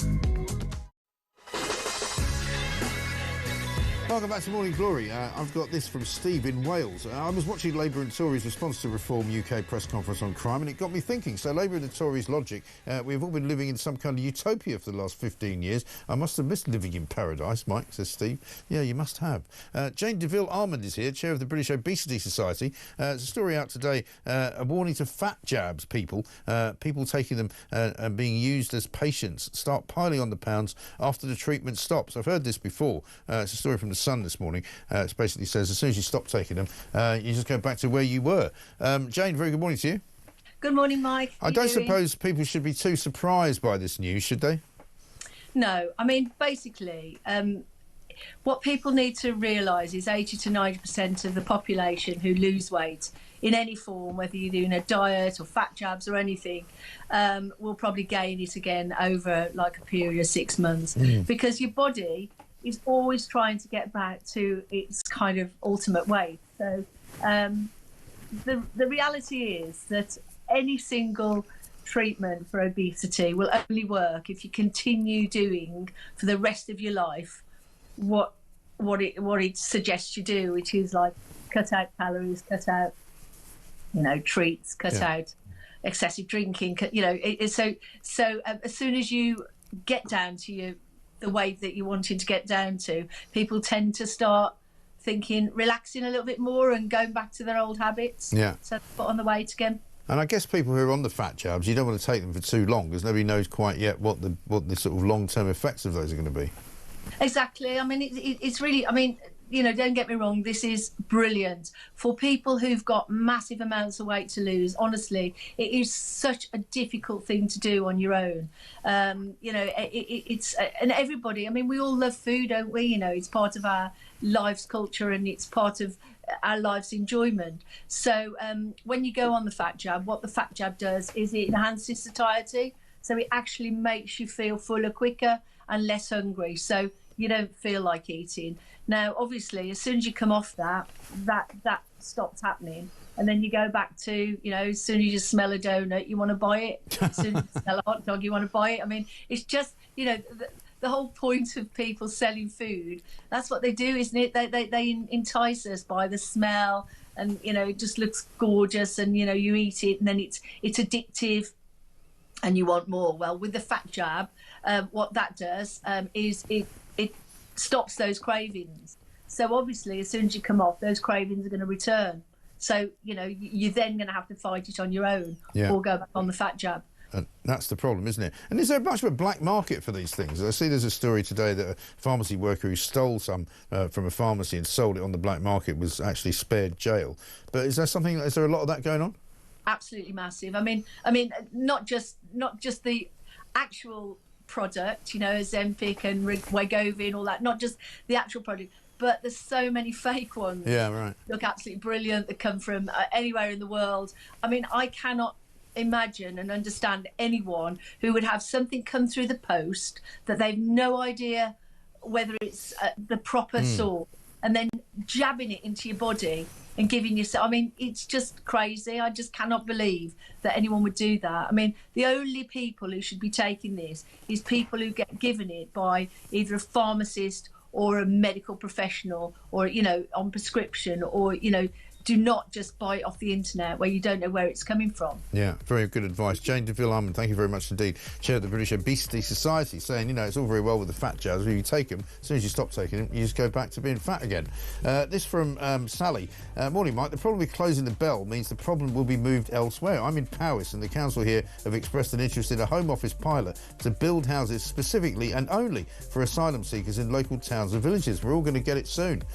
I know, it's complete madness, this. I don't know what the hell they think they're doing, this government, because that is going to be a recipe for disaster. Dan Hodges coming up after the news.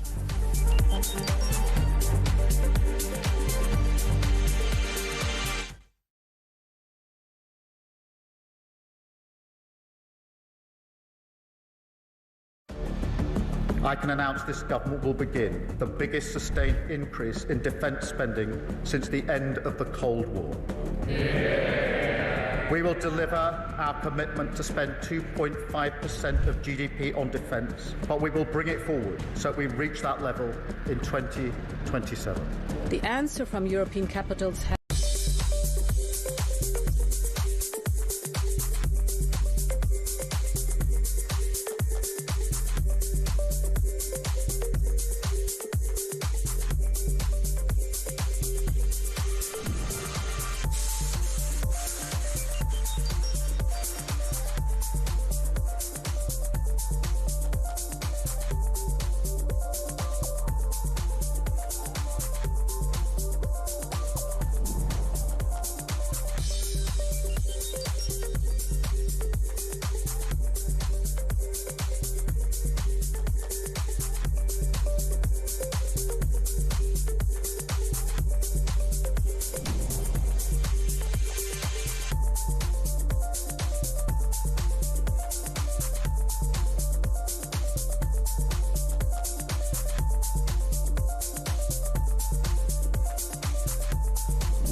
across the UK, on DAB+, on your smart speaker, on your smart TV, and on your side.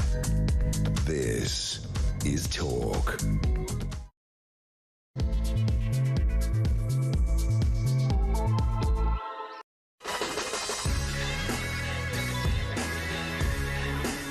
Welcome back to Morning Glory. It's coming up to very nearly 3 minutes past 9. I'm Mike Graham with you all the way through, of course, until 10 o'clock. Alex Phillips is in for Julie Hartley-Brewer all this week. It's Tuesday, the 22nd of July. We've had some breaking news stories this morning, including this. Government borrowing in the UK rose to a higher than expected £20.7 billion last month as debt interest payments soared. That means about £3 and a bit billion more than the OBR forecasted. It's the most spent, or borrowed rather, in the month of June since 2020, when we were in the midst of the COVID pandemic. And of course, Keir Starmer has announced this morning that he's going to smash the people smuggling gangs. He's going to go after gang leaders, corrupt officials and companies. As of tomorrow, apparently, he says they're going to be putting sanctions on all manner of companies all manner of individuals, all manner of people are going to have their assets frozen. So I'm looking forward to that being reported tomorrow. We'll be able to bring that to you, presumably, by Wednesday. That's what he says they're going to be doing. But unfortunately, not everybody is as sure as he is that that's going to make any difference whatsoever. We've got a big problem in Epping. We've just spoken to one of the mothers down there who said that she would beg Keir Starmer and or Yvette Cooper to come down and understand and see why people down there are so unhappy about the Bell Hotel being used as a base for migrants, male migrants, particularly since one of them has been charged with a sex offence, who's pleaded innocent in a Chelmsford court. But, you know, they're worried that crime is on the rise. They're worried that the hotel is next to a secondary school. They don't want their kids wandering around. They don't want their kids interfered with. It's a very strong community, and they feel incredibly strongly about it. Dis in Norfolk is also having a similar demonstration. Last night there were people out in force demonstrating against a migrant hotel there, and you feel as though there's something rising up in this country, people saying they've just about had enough. We're hearing there from somebody in Powys who says the local council there is considering building houses specifically for illegal migrants to be put into. This is not a recipe for anything other than disaster in Britain. 0344 499 1000 is the number. Also, of course, we're talking about the junior doctors. They're going to go on strike as of Friday, short of somebody intervening and giving them more money. They're asking for 29% of an increase. We know that the strike will cost the NHS £87 million. About £250,000 appointments will be missed as a result, and that will be just the beginning. And even the BMA, the British Medical Association, have admitted that patients will in fact be harmed. They're also asking for £6,000 per head, per consultant, to cover over the weekend for those doctors who are actually on strike. Incredible stuff. Lots and lots of other migrant stories going around the clock as well. Also, we're going to talk about Nigel Farage and his clampdown on criminality. He basically wants to have a 3 strikes and you're out law. He wants to build 30,000 prison places, and he wants more beefy bobbies on the beat. We've got that plus loads more to talk about. A man in a gorilla suit too. This is Morning Glory. Let's get it on.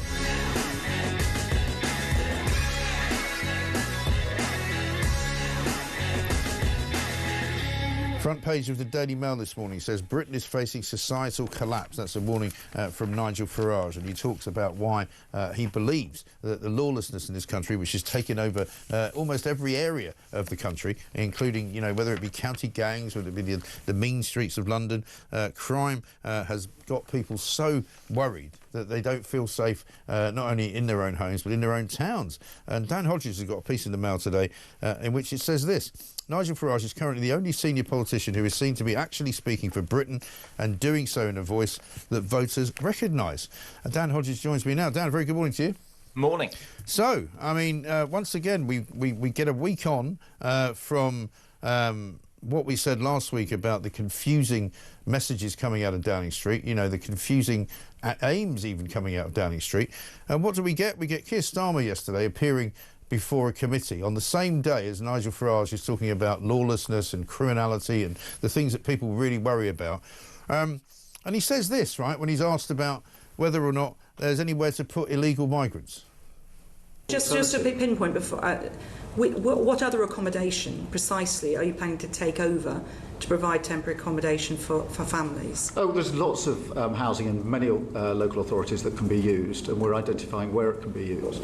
But I mean, look. Sorry, could you give us? Have you got any examples you can give us? No, but I'll write in and give you details. Because I could say certainly in a number of our local authorities, I'm already picking up from around the table, there isn't a lot of spare housing available. If there were, councils would be able to be dealing with it by now. Well, exactly. I don't know what he meant by "well, exactly" at the end. I presume he meant that his initial statement was completely incorrect. I mean, I tweeted about this yesterday. Yeah, I mean, I saw, you know, we've seen some ridiculous stuff from Keir Starmer since he became Prime Minister.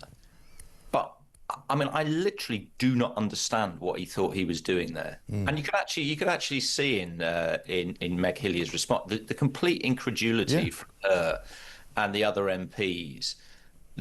Firstly, that the Prime Minister seems to think local authorities have huge amounts of spare housing just lying around. Right.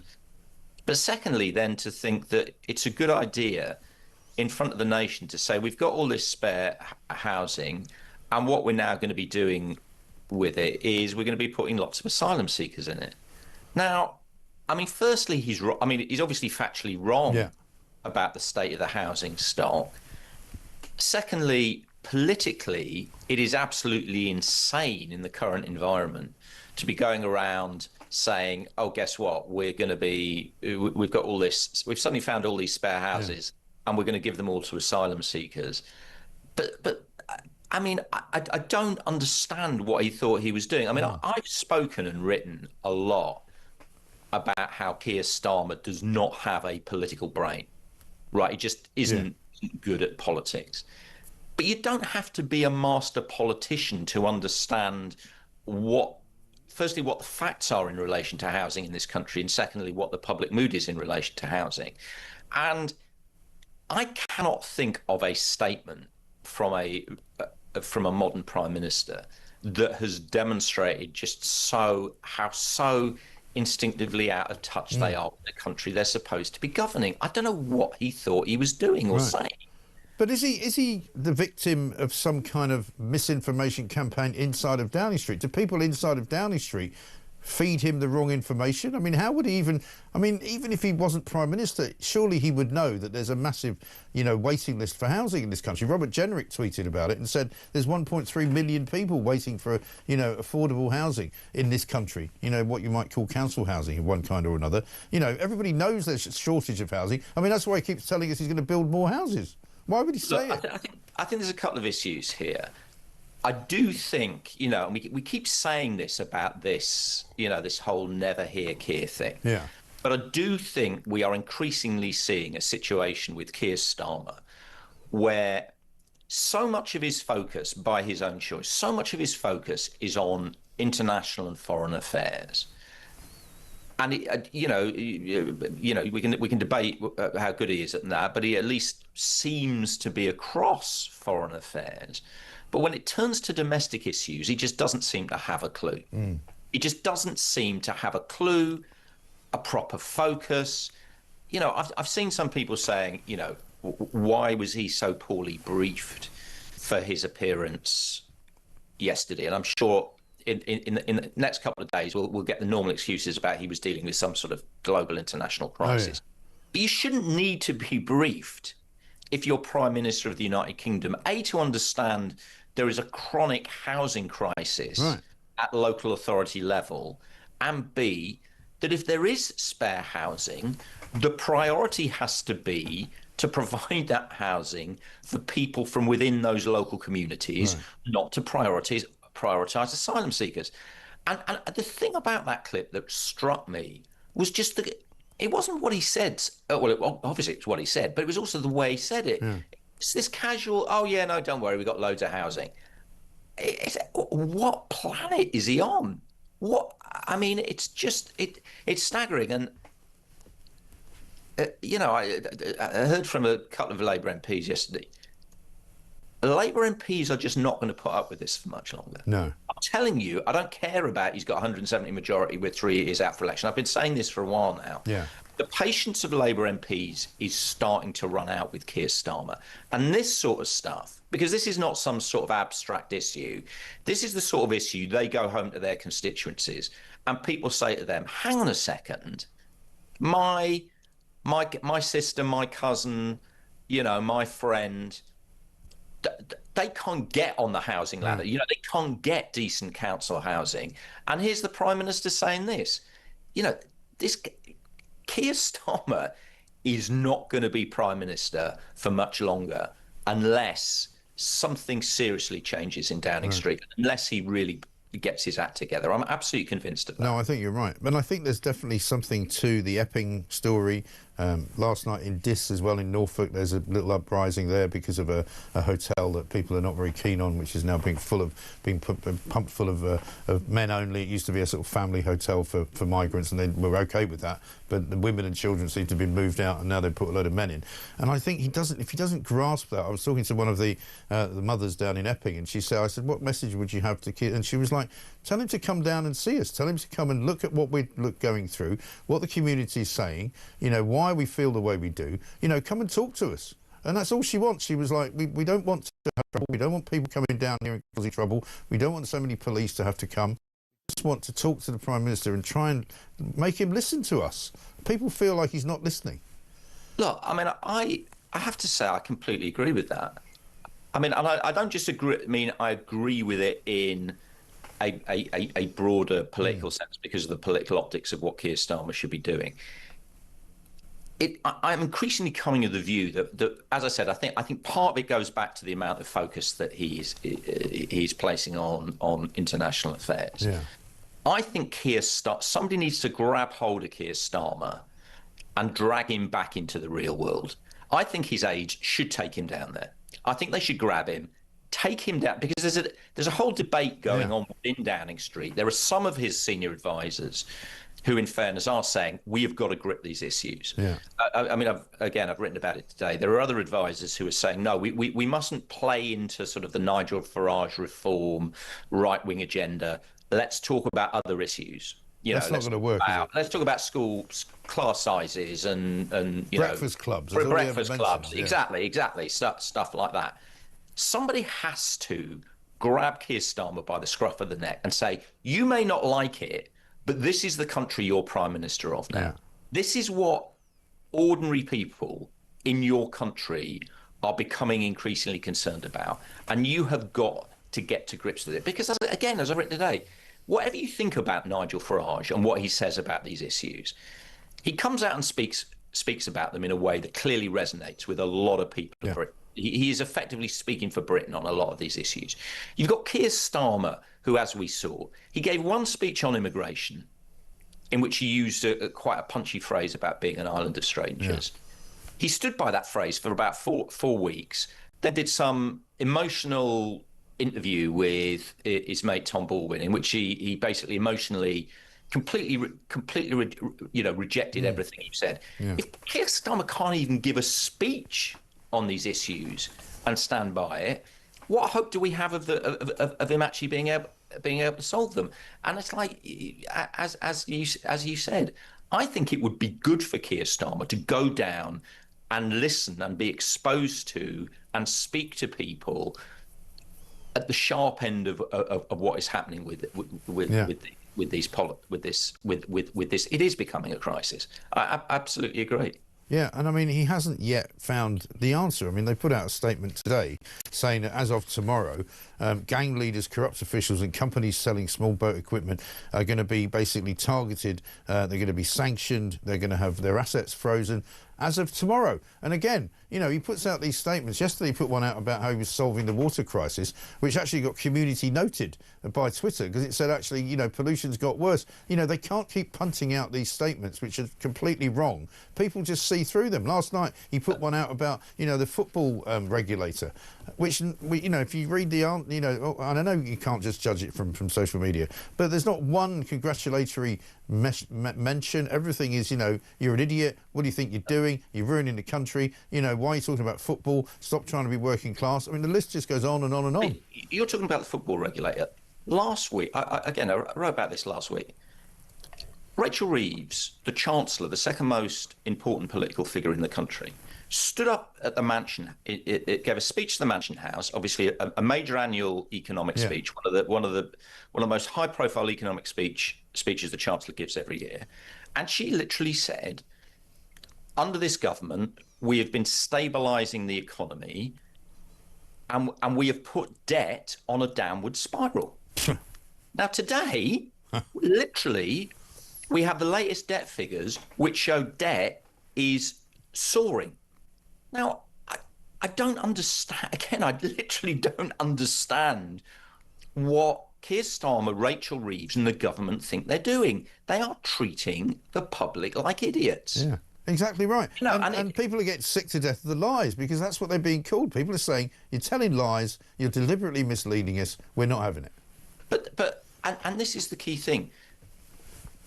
All politicians are, to use that phrase, economical with the truth. Well, yeah, that's different. We know that. Exactly. That's different. But there is a difference between that and the Chancellor of the Exchequer standing up at the Mansion House and saying, under this government, debt is falling, when a week later, the official figures come out and debt is actually rising. Right. And the point is this. It's indicative of something. The reason why people like Rachel Reeves and Keir Starmer are telling these what are just simple lies is they don't know what else to do. Right. They and that is a terrible, and that's a terrible indictment. They do not have a policy prescription for these problems. So all they're doing now is trying to create this alternate fiction about the country they're governing. But the problem is the people who vote for them actually live in this country. Yeah. You know, they actually have, to use that sort of phrase, they have lived experience and they know what the reality is. Yeah. Keir Starmer and Rachel Reeves and the government have got to start to engage with the Britain they are actually governing, rather than the Britain in an ideal world they'd be governing, or the Britain they think they're pretending to govern. Yeah. Or the Britain that their special advisors tell them that is where everything's all going really well, and his only problem apparently, which he said again yesterday, and we'll play the clip in a second, is that he hasn't communicated his successes well enough. Well, I don't think there's anyone in the country that would ever categorise that as his major problem. Have a look at this. This was him being quizzed on his achievements.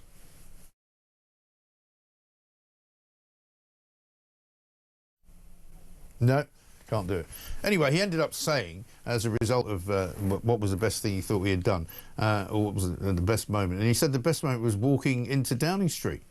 He literally, he's moved on from, I think, what he said last time he was asked that question when he was over in the NATO summit, when he said, that was definitely when I got the 2 million extra appointments on the NHS, and now they're 3 million, and now they're 4 million. Now it's gone back to when I walked into Downing Street on day one. But also, you know, he was in front of the committee yesterday. That was an opportunity for him to actually, you know, broadcast his achievements and highlight his supposed achievements. Right. And what did he actually do? What was the headline that came out of his appearance? We've just opposed it. He sat in front of the committee, and he came up with the absolute rubbish about all this free housing stock that he's going to put asylum seekers in. Now, I've heard a lot of this sort of, you know, blame the aides, blame the advisors, blame how he's been briefed. That's not on the advisors. That's not on the aides. That's on him. Yeah. At the end of the day, the buck stops with him. And at the moment, as I say, Keir Starmer just doesn't seem to understand or recognise or see the country he is supposed to be governing. He's on seemingly in another world, and it's just not, as I say, it's not sustainable. It's not sustainable politically. It's not sustainable for the government, and it's not sustainable for the country. Yeah, and it's not sustainable for him either, as you say. I mean, you know, I've been saying this for a lot longer as well, that he's not going to make out that he's not going to last the term. He's going to self-implode. It seems that that's the only way he can go. It's absolutely horrendous. I can't believe it, actually, how bad he is. I literally can't believe it. I genuinely could not believe what I saw yesterday with the thing about the council houses. And as you could see from the other members of the committee, they couldn't believe it either. And actually, there was a moment at the end where, it was almost like you could see it. It was like Keir Starmer, finally the clogs are whirring. It's like, oh, what have I just done? Right. But you can't afford to do that when you're Prime Minister. It's Prince Andrew levels of delusion. I don't think that went quite well, you know. I mean, but what was he what was he trying to say? In his own mind, what was he trying to say? We've got all this wonderful housing and we're putting asylum seekers in it. Yeah.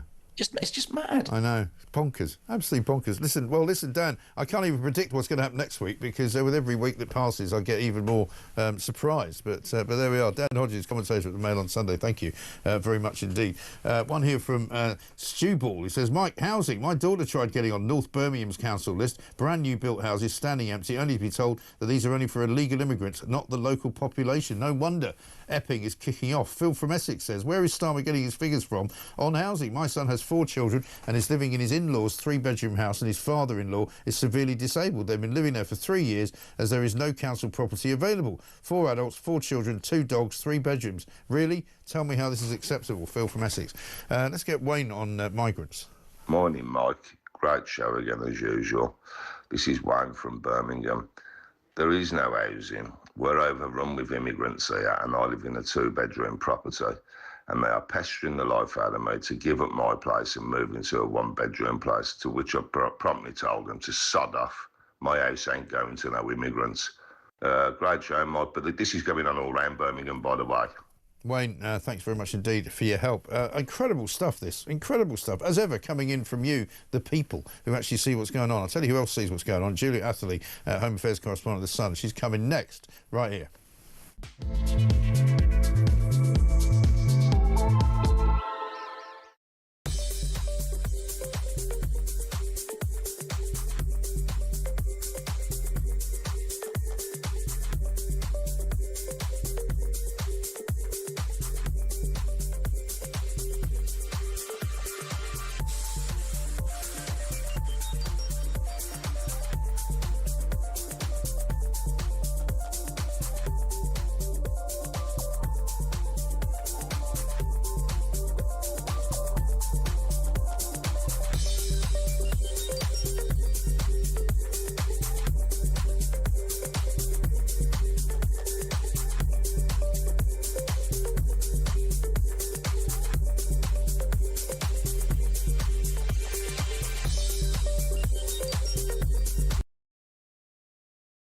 There have been a few, I think, mindless yobs who are chucking stuff at police vans. I don't think anyone would condone that, especially when you're making a point about law and order. But it seems that the vast majority of this has been peaceful. And like you said, a significant amount of women as part of these protests outside the Bell Hotel in Epping. And that is because I think that they, more than anyone, are feeling scared, not just for themselves in the streets of this country, but also for their children and their communities. And it is a shame that there has been some clashes with police, because I think it undermines the genuine concerns and fears.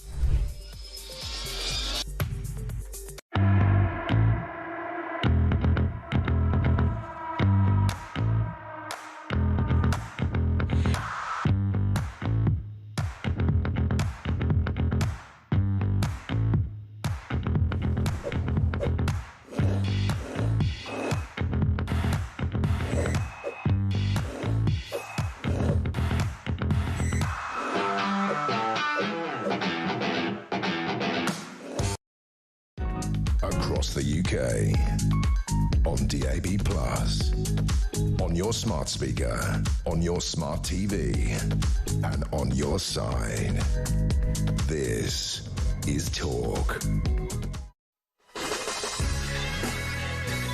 Welcome to Morning Glory. It's 9:26. I'm with you for about another half an hour or so. Right now, we're going to talk some more about the state of the nation and the state of the immigration service, quite frankly. Julia Atherley's here, Home Affairs correspondent at The Sun. Julia, very good morning to you. Good morning. Thanks for having me on. Thanks very much for waiting. Sorry to keep you waiting. A good piece in the paper this morning. A Turkish meet and greet character, it would seem, was arrested by police. You were there to witness it. Tell us what happened. Yeah, so we joined a Home Office immigration team yesterday morning. It was quite early. It was about 25 minutes past 6. We were in the Tottenham area in North London. And we watched as a team, banged on this guy's door. They didn't have to break the door down in the end. He came to the door quite early in the morning. And they cuffed him outside and led him away and put him in a van and took him away for further questioning. Obviously, at this point, he's just been arrested, so we can't say for absolute certain what he has done. But they suspect that he was acting as a sort of meet and greet service for people coming over on small boats. And they've kind of tracked him down because his phone number was found on the phones of some people who are coming across in small boats and arriving in Dover. Right. And they can see that they have used those phones to call him after arriving in the UK.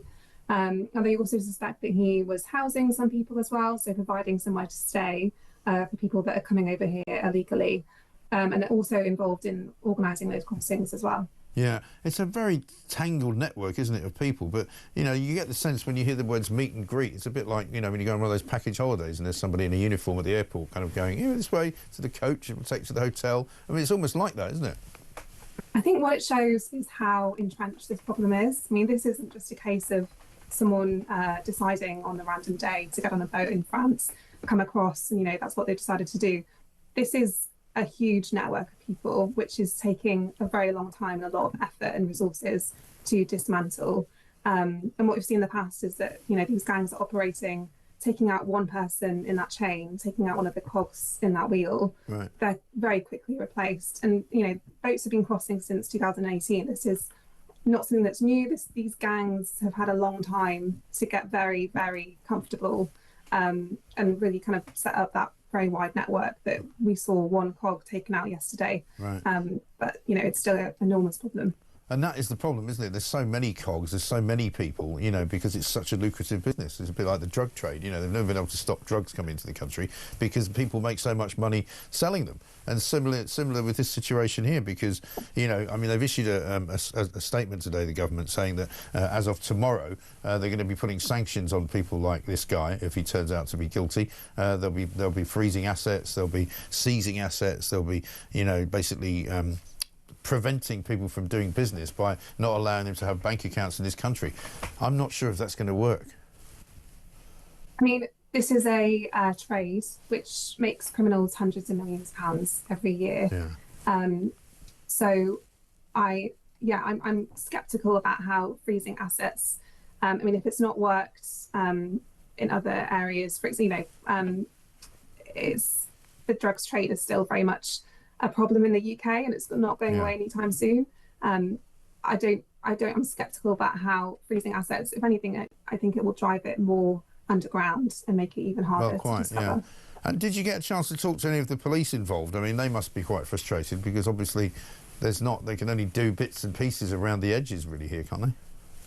So we spoke to Chris Foster, who is the Home Office lead on this, and he was talking about how often in these cases, people who are involved in this sort of thing, involved in, organising houses for people coming across illegally, are also involved in things like the drugs trade and illegal working, which is something we've seen. I mean, we had our big investigation last week and previous weeks where we've shown that people living in asylum hotels are involved in illegal working for delivery companies. And then last week we had the investigation which showed that 339 people in asylum hotels have been up in court in the last 6 months. So that is something, and a lot of those were to do with drugs charges. So that is something that we've absolutely seen happening in reality.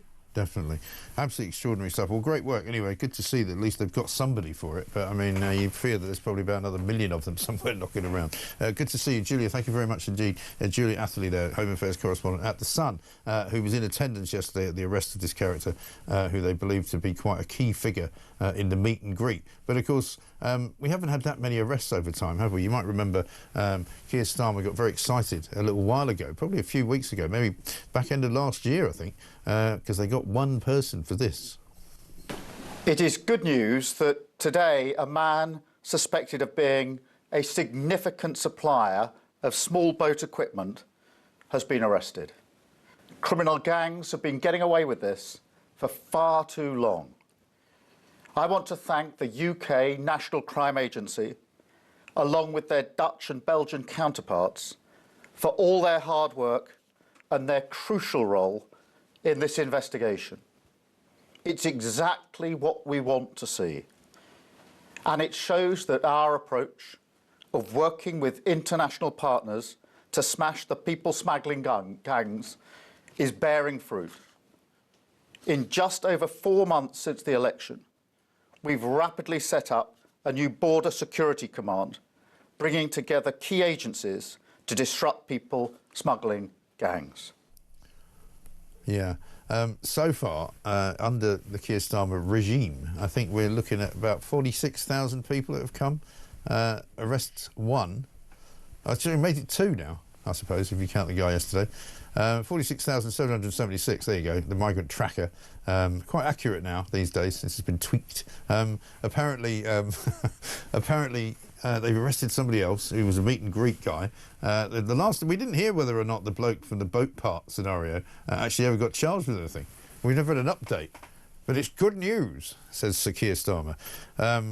I don't know. David in Leatherhead says, are you joking? Keir Starmer wouldn't go within a mile of Epping. He's frightened witless of what he would be forced to listen to. True.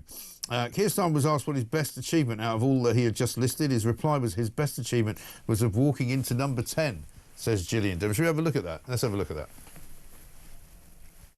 Is there anything you would what different approach you've taken now you've had to sat in the hot seat? Well, I think we could engage Parliament more. I don't doubt that, but I do think it's important for us to remind people of what improvements we have done to the NHS, what we've done on free school meals, breakfast clubs, childcare, school uniforms, what we've done in terms of the investment we've put into road and rail. So from that list of achievements, what's been your best moment in the last year as Prime Minister? Oh, walking into Downing Street and taking up the job of governing, and I wouldn't swap a single day in government for years and years in opposition. Yeah, I think we would. Let's get a voice note from Lisa on saving money. Morning, Mike. It's Lisa from Canterbury. I mean, where they're looking to try and find money all the time and where it's actually staring them straight in the face, isn't it? So let's get rid of all these illegals and we'll have millions spare without having to tax the British people constantly, making our life so difficult. But it's the one subject they'll never approach. It's disgraceful. And just regarding his thing on the NHS, we just found out this morning, my husband's trying to make a doctor's appointment. You're not even allowed to make an appointment now on the phone. It's only e-consult. So good luck with that if you don't have a computer. Thank you. Bye. Yeah, but last time he was asked about this, he said not just 3 million more appointments, not 4 million, that's 4.5 million more appointments, right? Apparently. Which, of course, nobody's buying because everybody's like you, Lisa, trying to make an appointment and not being able to do so. Gadeep says, good morning, Mike. Starmer appears completely disconnected from the realities of what's happening in the UK, leaving the responsibility to his crazies who are unfit to lead. He's never in this country, seemingly disengaged from domestic issues. He avoids answering direct questions and shows little concern for national matters. Instead, he's more focused on his own personal ambitions, a leadership role within the EU. His actions are destroying this country. Well, funnily you should say that, because Sir Bill Cash is coming up next. We're going to talk to him about the problem in the EU, because the Financial Times today has got a story which says that, he signed up to this new EU Defence Pact. Well, it turns out that we, the British, are going to have to pay towards weapons that are purchased by European countries from British firms. We're going to have to contribute to that. So say, for example, you want to buy something from, I don't know, Rolls-Royce, a couple of, aeroplane engines, right? Costs 20 billion quid. We'll have to give some money to the Europeans so that they can buy them from us. Another great deal from Keir Starmer. I'll reference you to my piece in the Telegraph the other day. This is Talk.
Across the UK, on DAB+, on your smart speaker, on your smart TV, and on your side.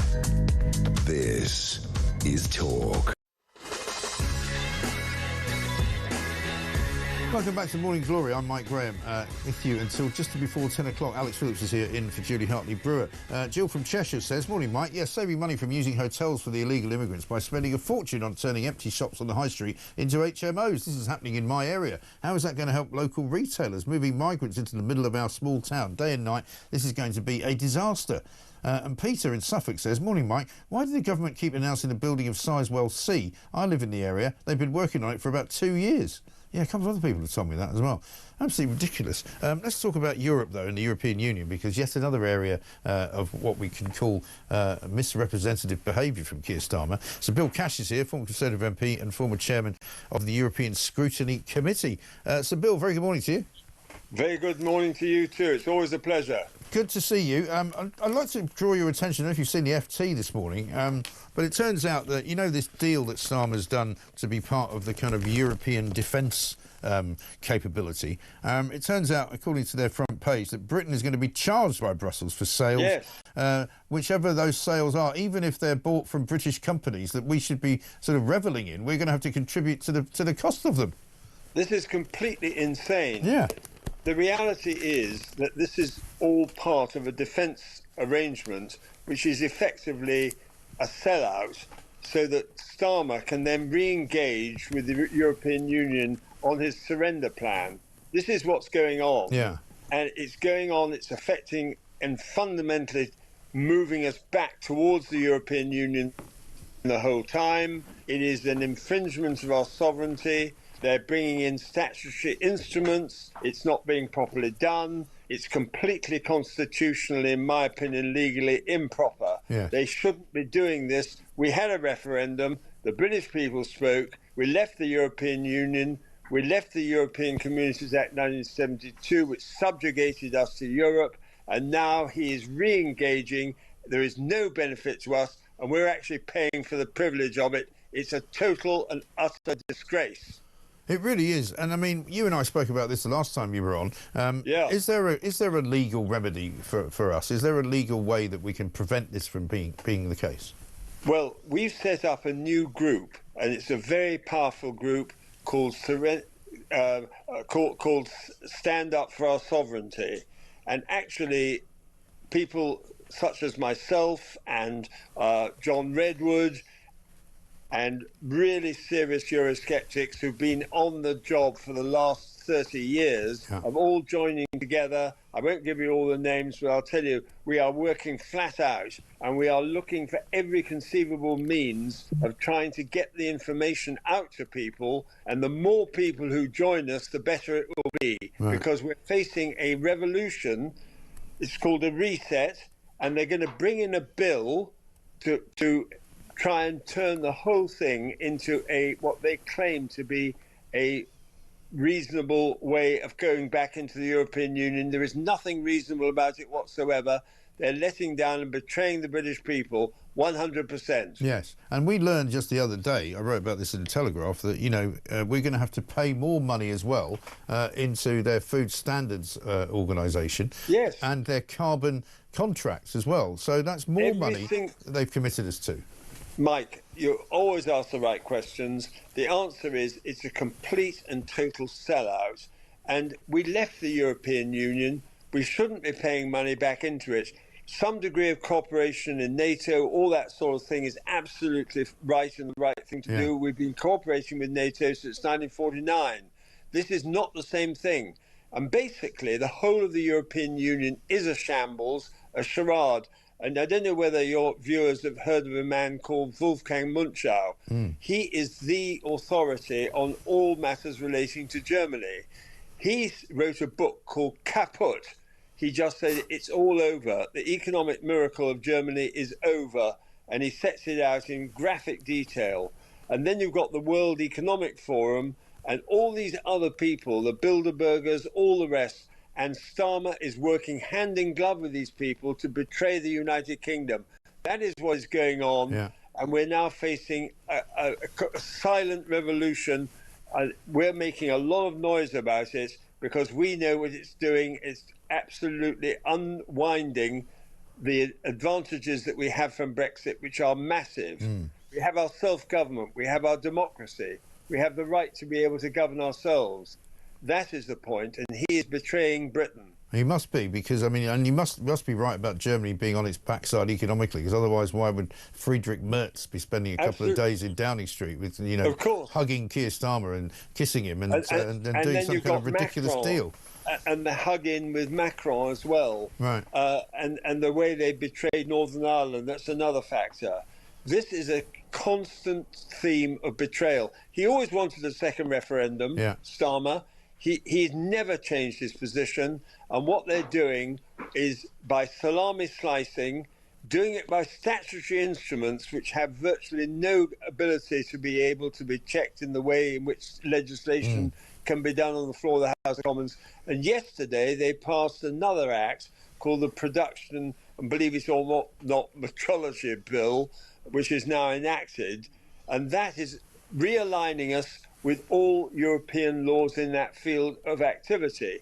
It is monstrous, and actually it won't do any good because Europe itself is in a state of complete decline. So what's the point of hitching yourself to a corpse? Yeah, exactly right. It seems incredible, isn't it? A story in the Telegraph today, speaking of the World Economic Forum, how Klaus Schwab basically doctored the figures of the economy on Brexit to make out that Brexit was not actually as advantageous as it should have been. We should have been going up to fourth biggest economy. And they said we were seventh. And he put it back down to eighth, actually, I think. 7 or 8. Yeah. Yeah, and it's just completely typical of the way they go about it. Yeah. And the whole concept of the European Union is based on a lack of democracy. They make the decisions in the Council of Ministers behind closed doors, and this is fact. I was chairman of the European Committee for 20 years, and basically they make their decisions behind closed doors. They do it without a transcript. There isn't even like our Hansard. You can't even read what they've said. Right. And basically they make the decisions. This is not ranting territory. This is really serious betrayal. And we are being re-subjugated to the European Union in this way. It is absolutely dreadful, absolutely shocking. But listen, we'll keep on it, I dare say, Sir Bill, and we won't let them get away with it, because I think we're onto them now. And they're not that clever. I mean, judging by how Starmer behaves in Parliament and on domestic issues, he's not smart enough to outsmart anybody. He's not going to outsmart us, I can tell you, but we need the sort of support of people who will actually back us and make it clear that they won't put up with it either. We're doing a very, very, very, very important job in drawing attention to all this stuff, and we will continue to do so. But, of course, they have a majority in the House of Commons, even less votes, however, than even Jeremy Corbyn. They have no mandate for this. This is making people, quite rightly, very, very angry, and they're doing it and getting away with it at the moment, but no longer. Yes, quite right. Well said. Sir Bill Cash, thank you very much indeed, former Conservative MP and former chairman of the European Scrutiny Committee. David Enfield says, what? One arrest? I worked in Edmonton for 6 months and you can see the illegals in their hundreds. We should be making 50 arrests a day. I know we should. And one here from Chris, who says, great show, Mike. Illegal immigration is the talk of the nation. My missus cleans holiday lets in Cornwall, and any guest that arrives all eventually end up mentioning immigration. When you have a chat with them, everyone has had enough. Of course they have. But we've been charting this, for years here at Talk. Aubrey from Upminster says, I agree with Keir Starmer that his best moment in the last year was walking into 10 Downing Street as Prime Minister for the first time. It's all gone downhill on a rocket-powered sled from there. It really has. It's all gone horribly wrong, hasn't it? Incredibly bad. Russ in Leeds says, it really annoys me the government seems to do everything but tackle the pull effect of illegal migration, all those benefits. Naming and shaming gangs, financial penalties for boat sellers and freezing assets will do absolutely nothing. Correct. Let's get a voice note from Pete. Starmer, two-tier, is going after the people who make boats and going after that type of person. Do you not think he's liable for the migrants coming over? You know, nice meet and greet on the beach. Here's a blanket. Here's a phone. Here's a card with money on. Take you to a nice hotel. Give you $3,000 for an electric bike so you can work illegally. It's just gone Pete Tong, mate, hasn't it? Anyway, take care. See you soon. Bye. Pete, absolutely has. It's gone mad. It's gone turbocharged mad. That's what's happened since Labour got in. Somehow it's got worse. I can only assume there was obviously evidence that when the Tories were in, at least towards the end, as useless as they had been, the Rwanda scheme suddenly was having an effect, because ever since that's happened and that's stopped and the Labour government have got in, it's got worse. It's got much worse, and it's going to get much worse. And now they're talking about housing people in houses, taking them out of hotels, shutting the hotels down maybe until they get even more people to take back into the hotels. It's absolutely mad. It's insane. It's 9:47.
Thanks, Nigel. James, you're a complete star.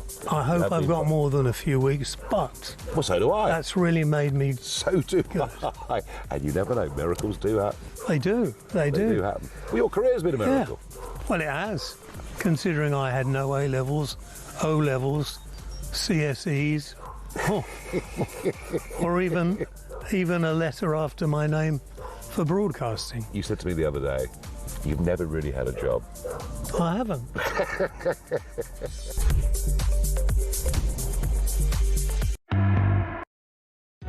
Across the UK, on DAB+, on your smart speaker, on your smart TV, and on your side. This is Talk.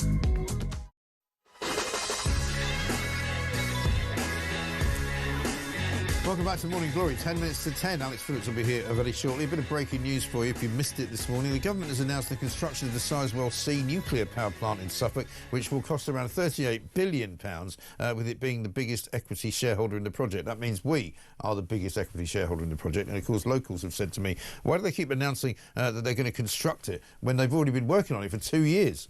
So that's a bit of a lie. Then you've got government borrowing in the UK rose to a higher than expected £20.7 billion last month as debt interest payments soared. That's approximately £3 and a bit billion more than the OBR forecast, and it's the biggest amount of money borrowed in any month of June since the pandemic back in 2020. That's how bad it is. Steve says, morning, Mike. When are the politicians just going to admit they're all useless and couldn't care less, really? The vast majority of problems we face today lead back to Blair and the EU, but no new government since has had the intelligence or the will to change things. The story around this morning is that Tony Blair and his wife Cherie were in hock to quite a few fashion companies, including Nicole Farey for dresses for Cherie. Obviously a bad joke at the Labour government, isn't it? If you get into Labour, you've got to know a few people who have got some clothes they can lend you. And they had to pay back £7,000 because they got a load of freebies that they didn't declare.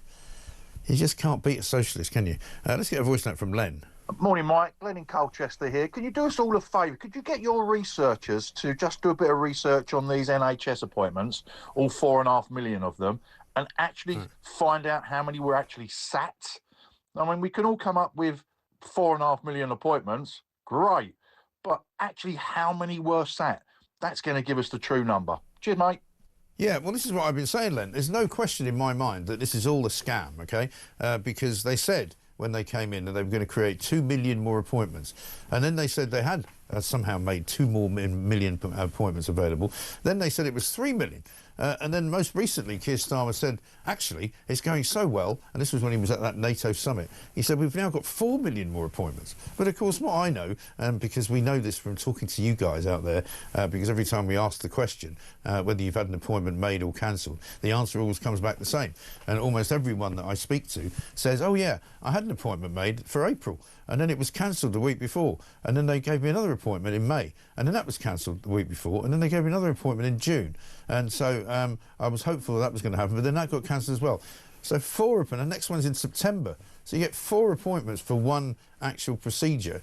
And so that's how you that means that you could easily say I'm going to give 1 million appointments out multiplied by 4, because everybody that gets an appointment actually in the end is having 4 appointments made for every one that they actually get to see anybody. And I know plenty of people who have been waiting and waiting and waiting and still haven't seen a doctor after months and months and months. I know one friend of mine who's been waiting to have his eyes done has been waiting literally about 6 months. Twice the operation's been cancelled. Currently there is no operation scheduled, and now there's going to be a big strike coming on Friday, right? And that's going to cost 80-odd million, 87 million, I think, to the NHS. It's going to be another 250,000 appointments cancelled. It's just ridiculous. Unbelievable. I'm going to get the calls in a minute. Let's get a voice note quickly from JB. Hi, Mike. Great show. Just listening to you and heard you playing a piece that Keir Starmer was telling everybody how he'd improved the country. Noticed there was an extremely long silence and nothing was said. I think that just about sums up what he's done, really. Nothing. It's a great big fat nothing. It's worse than nothing, though. If it was nothing, at least that would be relatively neutral. He hasn't done nothing. He's made it worse than nothing. Phil's in Hertfordshire. Hello, Phil. Good morning, Mike. Good morning. Top show as normal, sir. Thank you very much indeed. Do you want to talk about the man dressed as a gorilla? I know. I mean, Mike... What a crazy story, right? I mean, the intention behind it, he was just wanted to have a bit of fun with his daughter. Now, Mike, what about when these schools have had drag queens go into the school and read the kids' stories? Yeah. What's that all about? What's the intention behind that? And the intention behind that guy dressing up to make... Isn't that a safeguarding issue if you've got some drag queen rolling about and quite often and doing quite a sort of sexual act as well? Absolutely. And they don't exactly dress normal, Mike, do they? You know, they're very seductive the way they dress. Right. So what sort of signal is that giving off? I mean, I'm just wondering what is the intention behind everything that's going on in this country at the moment? You know, we can talk about it and we can have our rant, which we do, but what's behind all this, Mike? I know. It's a good question. It's a good question. You know what I think it is? I think there are people on the left of politics who want to completely change the way Britain is and completely change the way we think and make it sort of illegal to do things that you and I would think are perfectly normal. Well, that's a psychological attack on the people. It is. That's exactly what it is. It's a slow psychological attack. Do it very, very slowly. They won't notice the difference, and when they wake up, it'll be too late. Yeah, that's what's happening. Exactly right. And suddenly you're going to get arrested for saying something that you didn't think you couldn't say. Listen, Phil, really appreciate it, and we'll keep fighting them. Don't worry. Lottie's in Lancashire. That's a very nice alliteration. Lottie, how are you? Hi, Mike. How's it going? I'm really, really nervous. Don't be nervous. It's fine. Don't be nervous. Talk to me. You are my most favourite presenter ever. ever. Oh, thank you. I even listen to you going to sleep at night. I listen to you twice a day. Wow, brilliant. Well, how sad is that? Thank you. We'll have to give you a special prize. I want a sticker, please. All right, we'll see if we can find one for you. My story is this. I had a bed delivered from IKEA a couple of weeks ago, and the driver was white, and we got talking about his mate. Yeah. And his mate was Afghani, could hardly speak any English. Right. He lived in a house with 7 other Afghans. 7? 7. Right. In Oldham. Yeah. Now, I believe that when they start pushing everybody into these housing estates, we've got them. We've started where I live now. There's 7 just across where I live over there, Afghanis in a house, families everywhere. I think that's when the trouble's going to start, when they start coming out, roasting the goats on the pavement like they do in all sorts of different parts of the country, of this country, when they start staying up till 12, 1, 2 o'clock in the morning because they don't have to go to work, but we do have to go to work. To me, what we are now, we are just slaves to this government. We are just tax-paying slaves. Yeah. We get nothing back. Nothing at all back.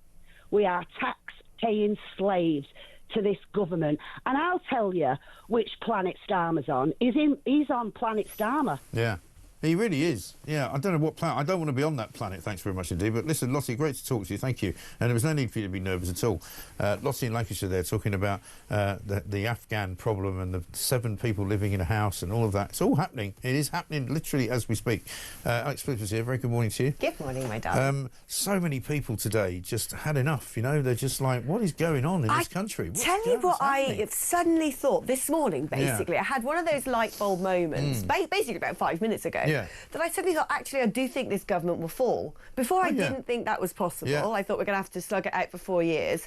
But when I thought about it, societally, something's going to kick off. I mean, that those protests aren't going to end Epping Forest. If there's one more attack on any woman anywhere, it's going to go up like a tinderbox.